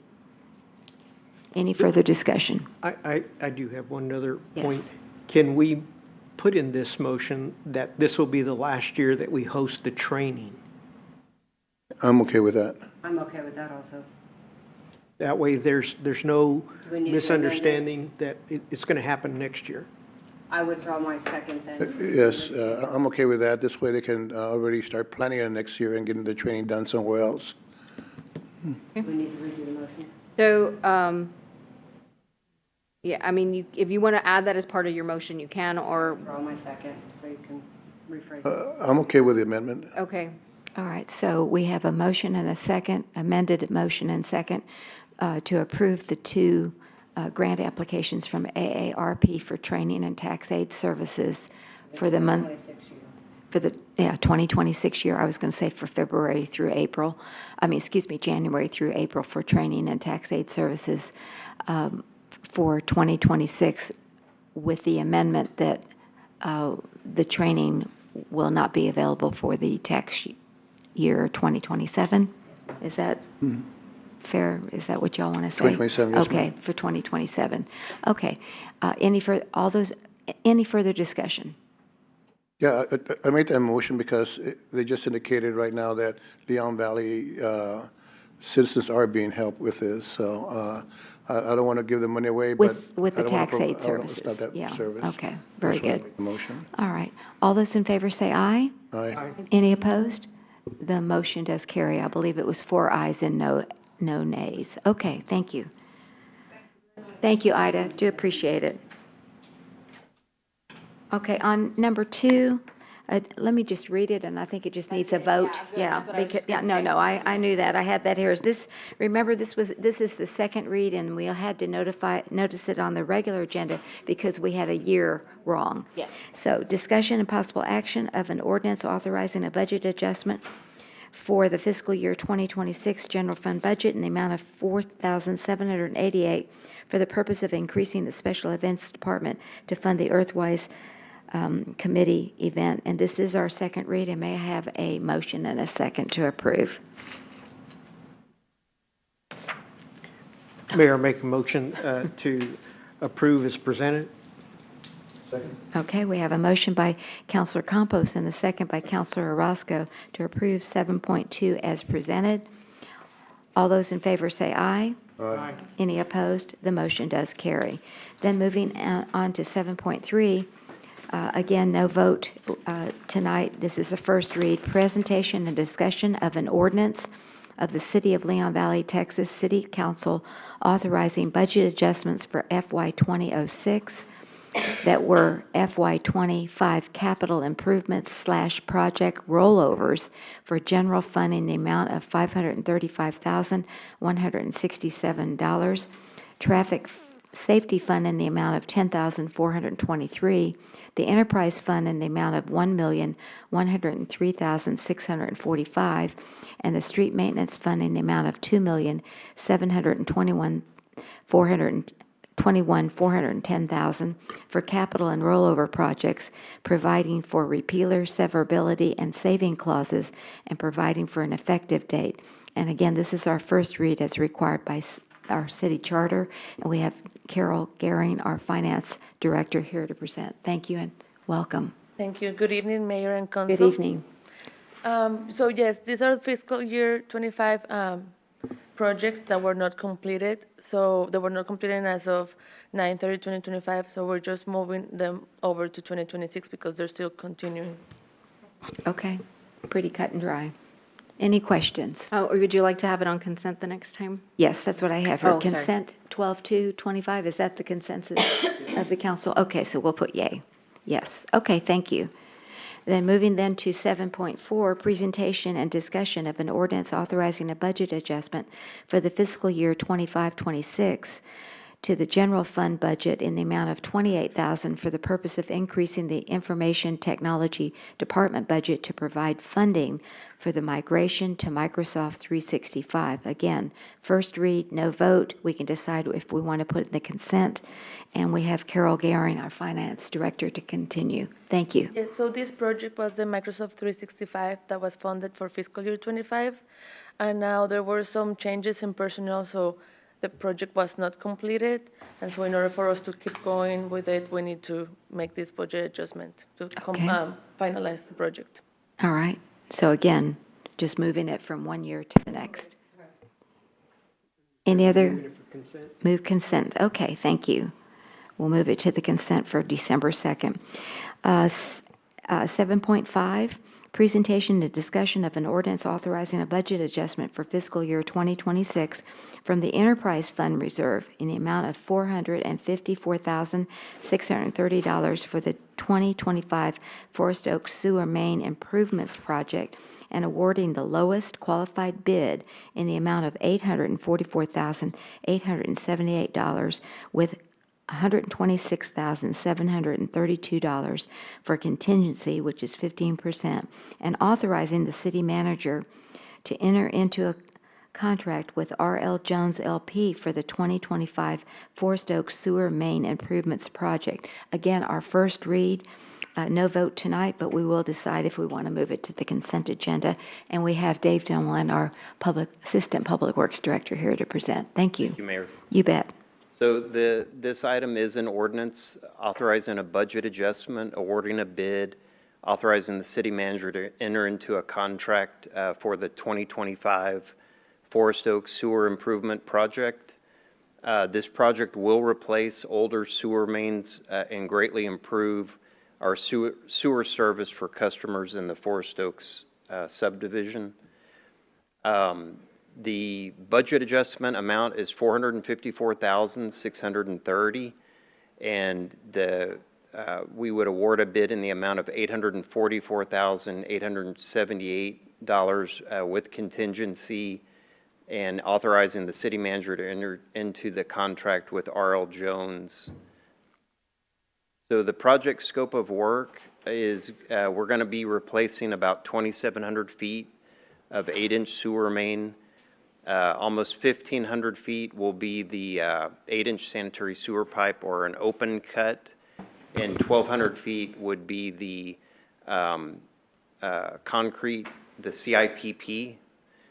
So that's part of the scope for that includes new sewer manholes 6-inch sanitary sewer laterals, of course, bypass pumping, and any concrete repairs and asphalt repairs. So we identified these streets through the cleaning and televising contract that we did a couple of years ago, and it became our priority or our CIP for sewer mains. Forest Brook has experienced some sewer backups over the past few years. Of course, many of the mains have been were constructed, are the original lines, and so the project is going to really, we're really excited to get this done, especially along the 3 streets of Forest Brook, Forest Mill, and Forest Ridge. So we went through our standard bid advertisement. We used Express News for 2 weeks, our website, and then public plan rooms as well. We had a bid opening on October the 21st with 4 companies submitting bids. And they are R.L. Jones, D&D Contractors, Tejano Utilities, and Savrex. And so the low bid was R.L. Jones at $844,878. The city engineer reviewed the bids, did reference checks, and they recommend R.L. Jones.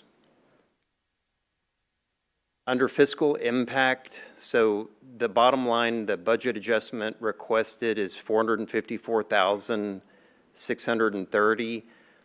We get that from the construction being $844,878. We have $500,000 in the budget for the project. We have the rollover that Carol just presented. And engineering, that contingency is actually 15%. It's not 25%, but the number's correct. Engineering paid to date is $91,513. So that's how we arrive to the requested budget adjustment. The enterprise fund balance is $3.1 million, and that's as of 9/30/24. Okay. I had a question on that 2026 budget, 500,000. Is that where we allocate 500,000 for sewer and 500,000 for water in our budget every year? Yes, So we're ma'am. taking all of that out for this project. And is this the first phase of our sewer replacement that for our 10-year or? This is the first package, yes. First package. It's not the first phase. There's other streets in the forest area that need to be done, but this is what you can afford right now. Okay, right. Now, I was going to ask you, I know we raised the rates on sewer in order to cover these You raised the projects rates, long-term. And I know we can't do it right now, but will in the future, this money be paid back to the general fund with the water and sewer rates? No, ma'am. Okay. You're not touching general fund dollars. This is all enterprise fund money. Oh, all enterprise fund. Oh, yeah, that's right. And so It's you're water. you're raising the rates. Yeah, but It's where's gonna that- it's gonna take us about almost 2 years. We just implemented them now, so you won't see it next year even. You'll see it the following year. We bank that money and then we'll go out for either a revolving loan, a low interest loan, or you'll bond package it out. And so whichever is the lowest interest that you'll get, the most bang for your buck. Yeah. But I can't do that now because I don't have enough money sitting there to Do that. support any of those Okay, options. so in other words, I knew that, this is the enterprise fund, so none of this budget adjustment from the enterprise fund will be repaid in the future. Correct. Okay. This is just, you Just budget getting it every year. going. Correct. Every year you budget 500,000 to do some of these replacements. You do have some money in reserve. This is the first time I've ever seen us use all 500,000 in one fell swoop. We have a plan now. Yeah, exactly. We have a plan now. Y'all Mhm. didn't have a plan in the future. Y'all were kind of patching and going as things break. And so you have a plan, and so we're moving towards getting that plan completed. Okay, and then, can we get an updated enterprise fund balance?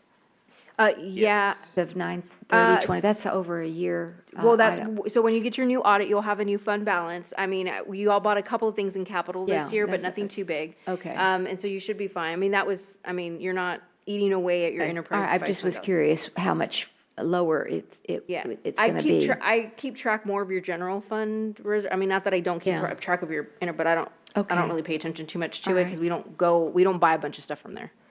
Okay, sounds good. Okay, Counselor Campos.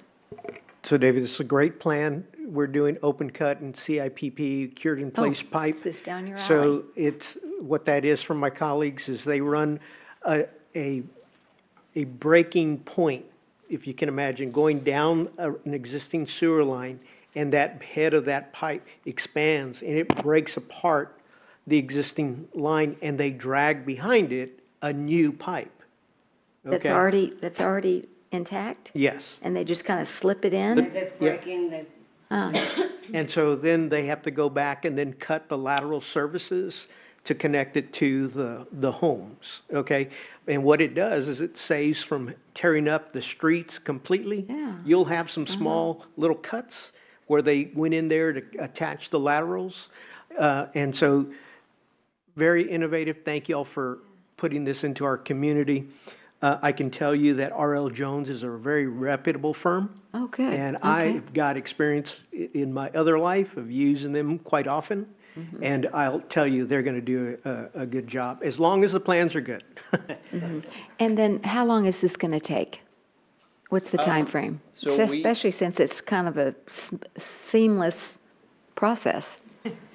We'll schedule the pre-construction meeting after the second read. Okay. Oh, that's right, we But typically on a project like this, they would have about 120 days to complete. Okay, all right, not too 4 bad. months, 3 to 4 months. And 3 to 4 It months. should be, especially with the CIPP, it's very fast. Oh, okay, thank you, I appreciate that. Yes, sir, go ahead. I need to correct myself. The CIPP is a cured-in-place pipe. What it is, and I'm sorry, that was a pipe burst. In-place pipe, right. okay. That method I was describing is pipe bursting. The CIPP is they're using the existing line and running through a fiberglass sock, okay, down that pipe. And that fiberglass pipe is then filled with hot water in most cases, and it inflates that sock, if you will, and it then serves as a coating against the existing pipe, okay? Now, if you could go back a little bit as to telling us how many feet, so not all of it is CIPP. Okay. There is Oh, yeah. almost 1,500 that the street is going to be opened up. That's an open cut. The CIPP is the 1,200. So not all of it. You're going to see trenches on some of this project. Yes, we, in working with the engineers, we tried to do as much as we could with the CIPP method, but some of these mains were just in pretty bad shape, so that's going to be a total replacement and an open cut, if you will. Okay, very good. Yes, Counselor Orozco. And David, once they get through with this process, how many years this is good for? It should be good for, I mean, over 50 years. I was going to say 50 years is what we Yes. had so far. I won't Okay. either. All righty. Any other questions? All right, so is it the pleasure of the council to put this in the consent agenda for a second read on 12-2? All right, very good, thank you. Okay, next is 7.6, presentation and discussion on an ordinance authorizing a budget adjustment for fiscal year 2026 general fund budget in the amount of $121,650 for the purpose of increasing funding for Economic Development Department to fund council-approved economic development projects from the previous year. And again, this is our first read, and we've got Roque Salinas, our Executive Director, here this evening to present. Good evening and welcome. Good evening, Mayor and Council. I'm going to try and keep this brief. This is basically us rolling over the funding from previous projects to the current fiscal year, so that we can have the funding available when we have to pay out for the projects that have been successfully completed. And so, here on the spreadsheet, you'll see the projects that we've anticipated to carry over and possibly pay out, and so that's why we're carrying the money over. Okay. Pretty cut and dry. Any other questions? All right, so is it consent agenda for December 2nd, please, Mr. Salinas? Thank you. Then we'll move then to 7.7, presentation and discussion to amend the Leon Valley Code of Ordinance, Article 2.04, registration of dogs and cats. Again, first read, no vote, and we'll move it to the consent agenda if agreed. Thank you. Mr. Salinas, if you'll continue, please. Yes, so this is a different item, Mayor and Council. This is more for dog and cat registration, which is our current ordinance. It's more of an update. And so this would be an update to the current ordinance. This would be to replace the, right now we're required to register dogs. Everyone and cats is required to register their dog and cat and give them a metallic tag. That will change, and we wanted to go ahead and start microchipping the dog. I know we brought microchipping earlier this past fiscal year, probably about 3 or 4 months ago. When we looked at the other cities around us, that's what they're doing. They're getting away from the tag because people don't actually put on the tag on the dog, and the microchip is permanent. And so by requiring that, or by replacing the metal tag and going to the microchip, we are essentially requiring microchipping of dogs. And so that is what this update to the ordinance would be. So you would still need to get everything else. The current action is a metallic tag. We would just go into microchipping. These are the other cities we looked at, and so you can see that every city, with the exception of Alamo Heights and Live Oak, requires microchipping to be in their dogs.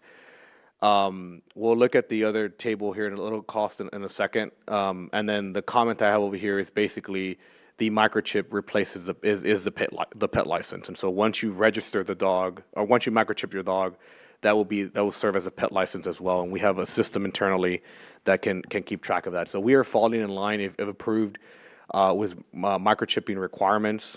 And so that's kind of the way we want to go with this. That's it. It's really just updating the metallic tag and making, and there's a second part to the different ordinance, which you'll see in the next presentation, the next PowerPoint. Was it this one or the next one where, I guess it must be the next one, because you would have shown me about microchipping really helps reduce the amount of time that they spend in the kennel. Because you can find was that in this one or? It's in the next one, but today's a perfect example. The police department picked up a stray dog overnight. I don't know what time they picked it up, probably 9 or 10 o'clock last night. It was out of our possession by 3 in the afternoon. It was microchipped. We had an owner by 3 in the afternoon. So that's really a big benefit. That's really the point we're trying to get out of this, is trying to get the dog microchipped. Exactly. But yes, this will require getting away from the metallic tag and replacing it with the microchip, which will essentially require microchipping in every dog in the city of Leon Valley. That will be the ordinance. All right. I think it's fantastic, but I think maybe we need to let our citizens know how much it's going to cost to get a microchip put in their dog. That is. And where are we going to do that? It's free. Oh, well, there you go. There's a second part to it. Yeah, the second part to it, and that's the next PowerPoint. Yeah. So if y'all are okay with this piece. Yeah, and we'll move it into the consent agenda. Is that all right with everybody? Okay. Yes, go ahead, Counselor. So what happens if we have a new residence move in, and they already have their dog or cat microchipped? Do they have to notify us? How does that work? So yes, they would have to notify us. So there's a difference between microchipping the dog and registering the dog. And so microchipping the dog, so part of the registration requirement is rabies vaccination. And so you can microchip a dog and you don't have a current rabies vaccine. That doesn't mean you register the dog, right? We need to have both. But for right now, we need to go ahead and require microchipping. That's the first step. The second step is making sure that they actually come in and register, and that's what my second agenda item is for. But yes, they would essentially have to come in. In order for registration to be done correctly, we need a rabies vaccine. And so that's the second part of it. But if a microchip comes in, like the dog that we picked up yesterday, that was not microchipped by us. It was microchipped by a vet.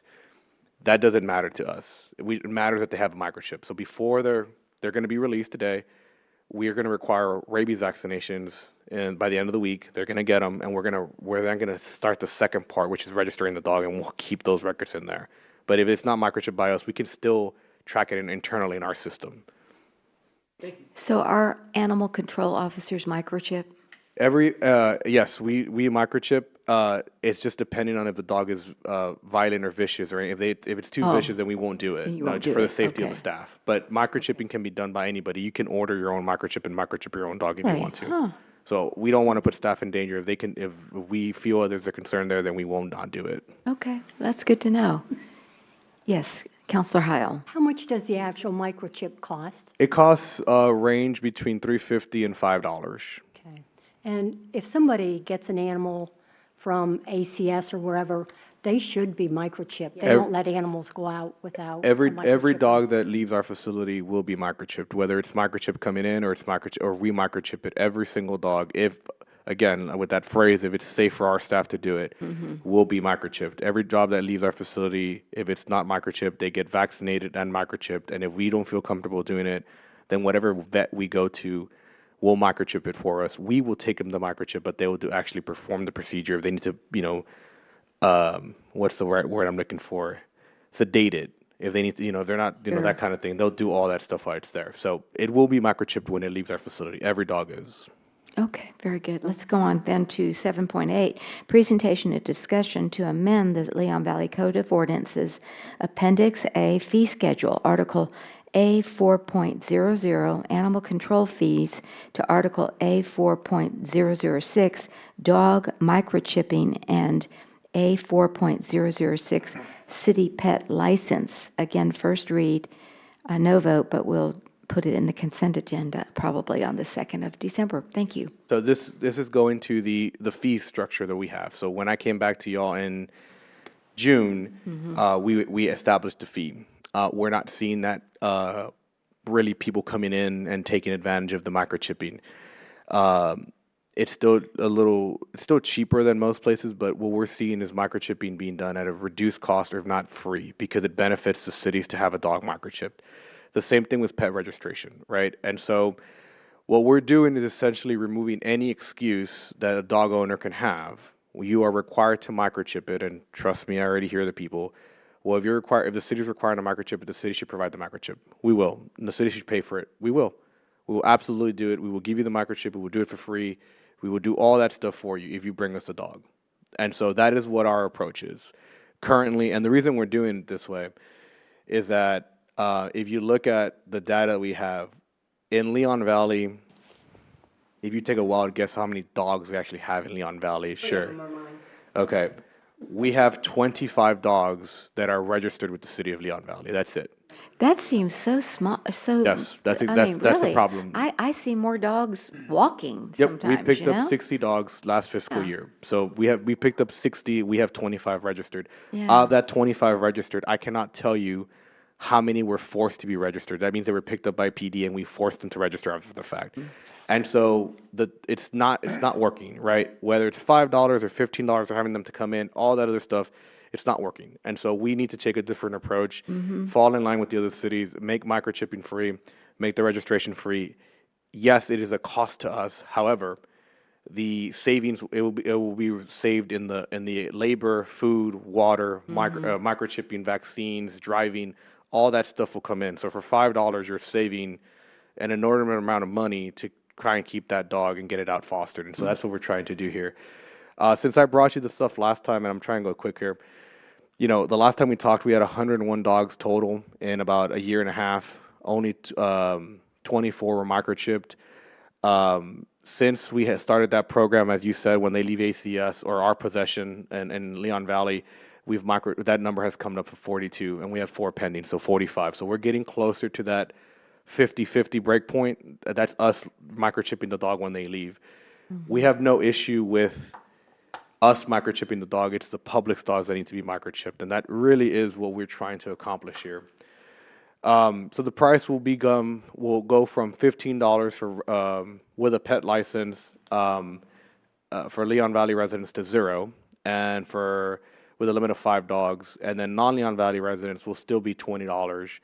However, at the discretion of staff, we are authorized to reduce or waive that fee because, again, the goal is not to really generate money. It's really to save us the labor and the cost to maintain and feed and take care of the dog. That's really the problem.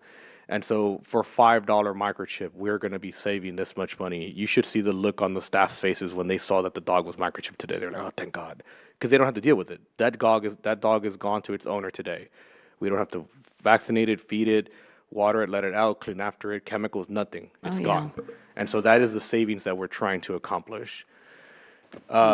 Same thing with registration prices. If it's spayed or neutered, currently it is $5, and then unaltered animals are $15. We're getting rid of that. It's completely free.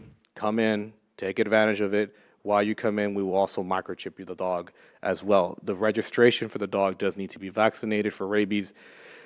We are, at the Animal Control Department, we're working on a vendor to come in to have a free vaccination drive for residents. We're kind of working on that still on the details, and so we're even giving you the second portion of it for some possibility that can happen. There should be no excuse that this number should be really low, and if our program goes through the way we want it to go through. And so it's really a good for us and a public good as well to have vaccinated dogs out there. So Again, do you have the figure of what, I mean, I know it's not a lot, but how much money are we losing by not, do you know what I'm saying? It depends by dog. I mean, it goes by hour as well. So, I mean, it goes by staff labor. It just depends. I mean, it could Okay, be, you can't really- it depends on how long the dog's in our possession. If it's 10 days, I would say probably in the vicinity of about $400 to $500 per dog. Once we give it all the vaccines, once we take it to the rescue, staff time, food, water, all that stuff comes into it. If you really, really take a look at it, we are. So you're we are- weighing it, saying we'd rather not charge because we want them to be microchipped and registered. Yeah, so if we have a dog for 10 days, right, an hour per day for staff person, that's 10 hours, right? Feeding it, watering it, Yeah, rabies vaccines, okay, all this other stuff. gotcha. As opposed to the dog that just got picked up today, we didn't have to do anything. We have to pick the phone. We picked up the phone and it was gone today. It's exactly what we want. We want it out of here faster. We kind of would be fall in the price comparison of registration. I'm sorry, and this, what is this? I'm sorry, microchipping. And so we would fall, we would be a little bit more proactive, kind of fall into San Antonio's range, be free. Non-residents would also be $20, but we would have the discretion to kind of let that out and make it free as well or reduce costs. So let's just pretend we do a vaccination drive and we get a San Antonio resident come in, maybe one or two. Well, we can probably microchip those dogs that just because they don't know when we're going to get a San Antonio dog that comes in. But if we have an influx of people from San Antonio coming in because it's free, that's why that's that safeguard that's there. We have all of a sudden 50 dogs coming from San Antonio. No, we're going to have to start charging that $20, or you're going to have to start going to San Antonio. We're just not going to start microchipping every single dog. But if you're a Leon Valley dog, we're going to register it as well, microchip it. As far as pet registration, we are definitely falling in line with everybody else. Some people have already even gotten rid of the the registration. And so like Converse, once they microchip it, they don't have to do it anymore. Annual registration, we would have to make sure that the vaccines, they're getting the annual vaccine. We're kind of in the middle. Some cities are going away from that as well. They don't, once you microchip it, they just really care about the microchip. Once it's there, then they can get it back to the owner. And so we're kind of in the middle on the annual renewal, but everything else, as far as registration costs, we're kind of falling in line. Microchip costs, making it free for our residents, is a little bit proactive in what I would say, that we're not like falling like everybody else, but there is a benefit behind it. And most of these cities that I've talked to in practice, sometimes, most of the time, just give it away, the microchip, because they see the value behind it. They just don't reflect the code of ordinances here. And so that's why we fall in line with them. I just explained to you why it's free. Fiscal impact, $5, $15, we would lose that. Also, I just want to point out that right now we are registering the dog in the My Permit system. And so for every permit, we get charged roughly between $5 and $10, depending on the number of permits. And so if we're charging $5 for a vaccinated dog, we're not an unaltered dog, we may not even be covering that. With the system that we have right now with the Animal Control Department, registration is free. The system is free to use so long as we buy so many microchips, which we're going to do anyways. And so it would reduce the number of permits that are going to the permit department that we're paying for, because if we get to a certain threshold, they charge us more for the number of permits. Microchipping, here's the other data that you were looking at. I think, Mayor, you had asked me, this was a better chart for your answer, right? Let's pretend we keep the dog, how many days if the dog is microchipped, staff time, average day, this is kind of what you're asking, Mayor. This chart is kind of difficult to read, but yes, this is exactly what this chart means. And so, if we were to keep a dog on average stay for 2 days, you're looking at $55 for a dog if they stay 2 days. On average, we're getting them to stay for 18 days. We have to do all these services to them. It's costing us $785 It's per like, dog. what's the question? It really does work. I mean. Yeah, this no, is- that this is the at a- deal. Yeah, yeah. that's really the thing. So when we don't have a dog, it's staying here for 18 days. When we do have a chip, it's staying here for on average of 2. Here's the total cost, $55 for that dog, because we don't have to do any of these services. When we do have to keep it, we have to do all of this and then still find a rescue. And that doesn't include travel to Austin, San Antonio, wherever we're doing the gas. And so right. this is just an average. Yes, we're looking at about, on average, 20 days, 18 days. It is about $700. So the savings for $5 is totally worth it to not to do this for free. And that's what we're trying to explain to the council here. Same thing with the registered animals, just a repeat of the other thing, right? $7. This is how much you would lose in pet registration fee, which is $200. Yeah. $900 total. Again, not. I know we're pinching pennies in our budget, but it's costing us way more to treat Right, that's- yeah. handle the animal as well. And that's the end of the presentation. Okay, sounds good. So, the pleasure of the council would be, any other questions? Yes, I'm sorry. Counselor Heil. What company do you register the chips with? 24 Pet Watch. Okay, so it's a national company? Yes, and it's used by San Antonio, Converse, and I believe there's another one that uses. I think Kirby uses it as well. It's very commonly known. Okay. Many of the chip companies you have to pay a fee every year. I assume you don't have to pay a fee We do or not have to anything. pay a fee. Once it's microchipped, we basically buy the microchip, we implant it in the dog. Once we enter it into the system, the registration is active, and that is it. No matter who scans that microchip anywhere in the world, if they have a chip reader, they can go to the database, any database, pull up the number, and the information of the owner will pop up. Thank you. Okay, yes, Counselor Campos. Just have one question. If you can go back, where there's annual renewals, how does that work? Yeah. I mean, I don't understand it. So I come in with, I don't have a dog, but if I had a dog and I come in here and microchip it, okay, now what do I have to come in annually to prove that they got their rabies shot? Or? Absolutely. And so what? And So you can submit that paper. So in our current system, you will get a reminder email, right? You would get a reminder email from us and say, hey, this is where you submit it. So you can go to any place to get a rabies vaccine. So we're required to keep that record to make sure the dog is not rabies vaccinated. There's some animal control officers that are getting away from that just because they don't, just get the dog out as soon as possible. I don't believe we should be doing that. I think it's in our best interest to make sure the dog is rabies vaccinated, because if it does scratch or bite somebody, if we can maintain that record, we can save the dog owner a lot of money and the public, whoever gets bit, a lot of money too, and the anguish of them going to get rabies shots at the hospital. And so, yes, you would have to come in, or not even come in, just submit a paperwork to us and say, hey, this is our dog, and then we would mail you another registration in the mail, or we just give you another one. So are we going to cite people if they don't? Going to ask what the consequence is. Absolutely. We will cite them. If a dog is at large and I am giving you a microchip and we are doing vaccination drives for rabies vaccines are free, I've given you all the tools and we catch your dog. But if you don't catch my dog's in the backyard. If it's in your possession, it doesn't matter. If your dog is at large, this is for dogs at large. Dogs at large. Dogs at large, because those are the dogs we deal with, right? We deal with 2 types of dogs. Dogs at large, what we do with 3. Dogs at large, that we can find somebody. Dump dogs, which is very difficult, and dog bites. And so the dog bite and the dogs at large are the ones that this would be addressed to, because then we can put an owner behind the dog. You need to be able to take care of your dog and manage your dog. And so let's go to your example, Mr. Campbell. If your dog bites me, okay, and it doesn't have rabies vaccine, by state law, we have to report it.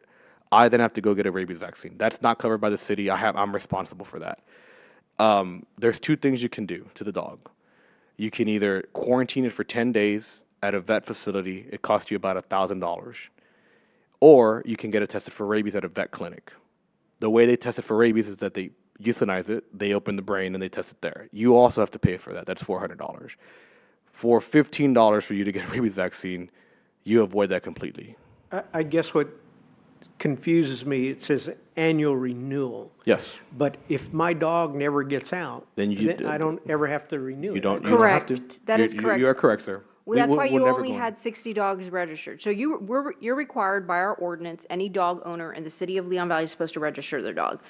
People don't register their dog. Gonna So, say, I didn't think but you're so. supposed to. That you're supposed to, but I'm not going door to door and, asking you to give me your dogs and make sure they're, that's never been the case. We put it in the Lions Roar, we hold special events, we put it in the e-news, please register your dog, so if your dog gets out, we can find the owners. But if the- it does get out, that's the situation. If it does get out, yes, you will face a fine. Right, and we do have responsible pet owners, or that loving pet owners, their dogs sometimes just get out. They were getting their groceries, or they have a hole in their fence and they didn't realize it, or whatever the issue is, that does happen.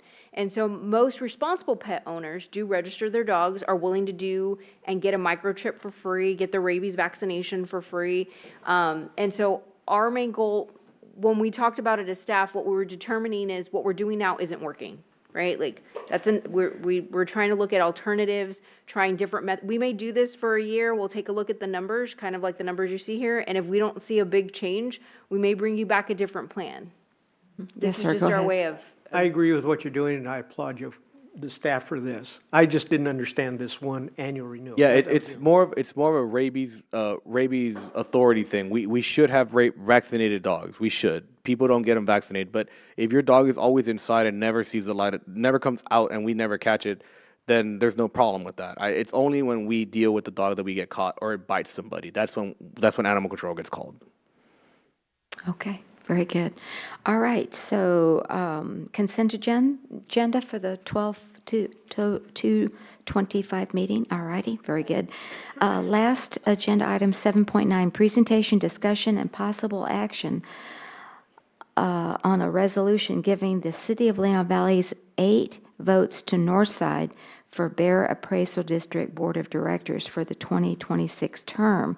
Now, I just got a letter today that 8 votes has now gone down to 4 votes. And there's like a 3-page explanation as to why, no, 2-page, excuse me. And I didn't, like I'm saying, I literally opened it on the dais.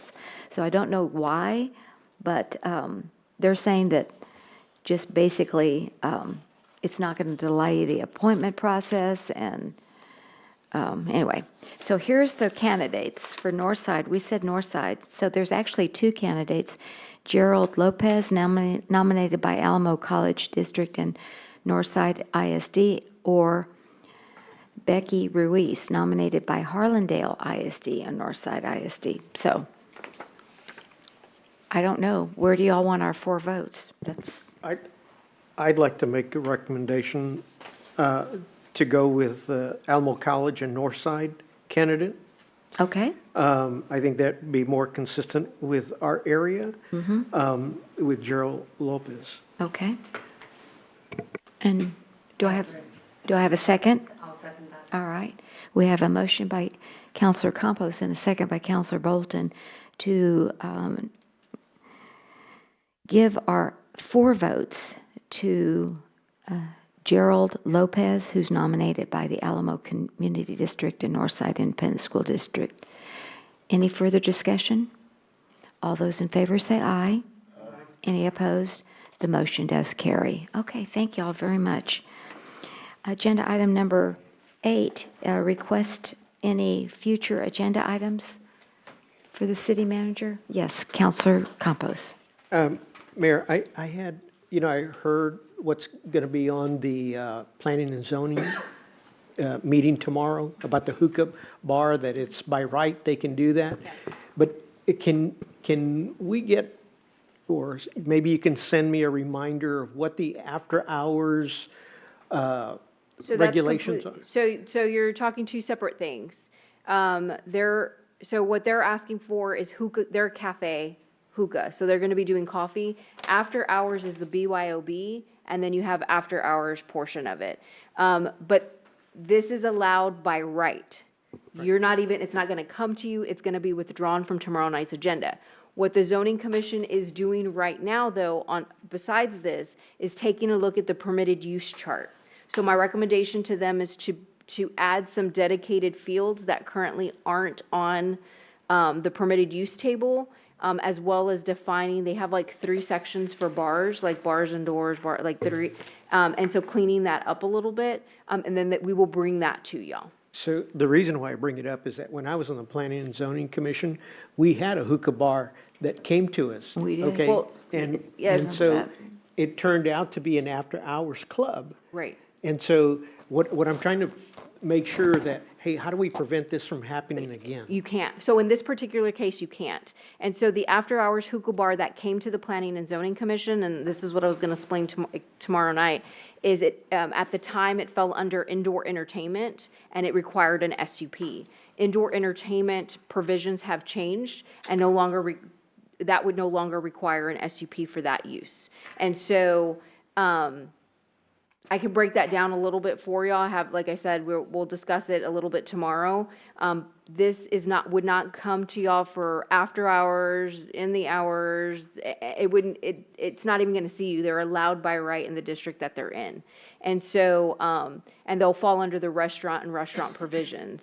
Now, if they change their use, because I've had businesses say they're going to be one thing and change their use, like I had somebody wanting to be a vape store, but they came in as a convenience store, and then when we went to go do the inspections, they were actually a vape store, not a convenience store. Then we handle that through the certificate of occupancy. They get denied because they're not doing what they said they were going to be doing. So there's provisions for that, but I'll send that to you. For my colleagues, we had approved a hookah bar over there on Warsbach. Yes, but it became a little club. further down, and they then turned into like a nightclub. And we specifically asked them at the time, are you going to have any entertainment, any dancers? No, no, no. And all of a sudden, they became a BYOB Yeah. establishment where they took After over hours, that, yeah. that parking lot where Yeah. what is it? And so that's the concern of the residents that are going to show up tomorrow night. So I think they're going to be upset that they're not going to be able to hear the case, because it's supposed to be different than what that was. They're not a lounge. So Crystal, if it does get out of hand like it did the last time, or we still have the authority to close them down like we Yes, did last time? absolutely, absolutely. Okay. Yeah. Like if they change their use, I mean, I know this isn't on the agenda for discussion this evening, but if they change what it is that they're saying on their application that they're going to be, yes, we would intervene, absolutely. Because they're not doing what they said they were going to do.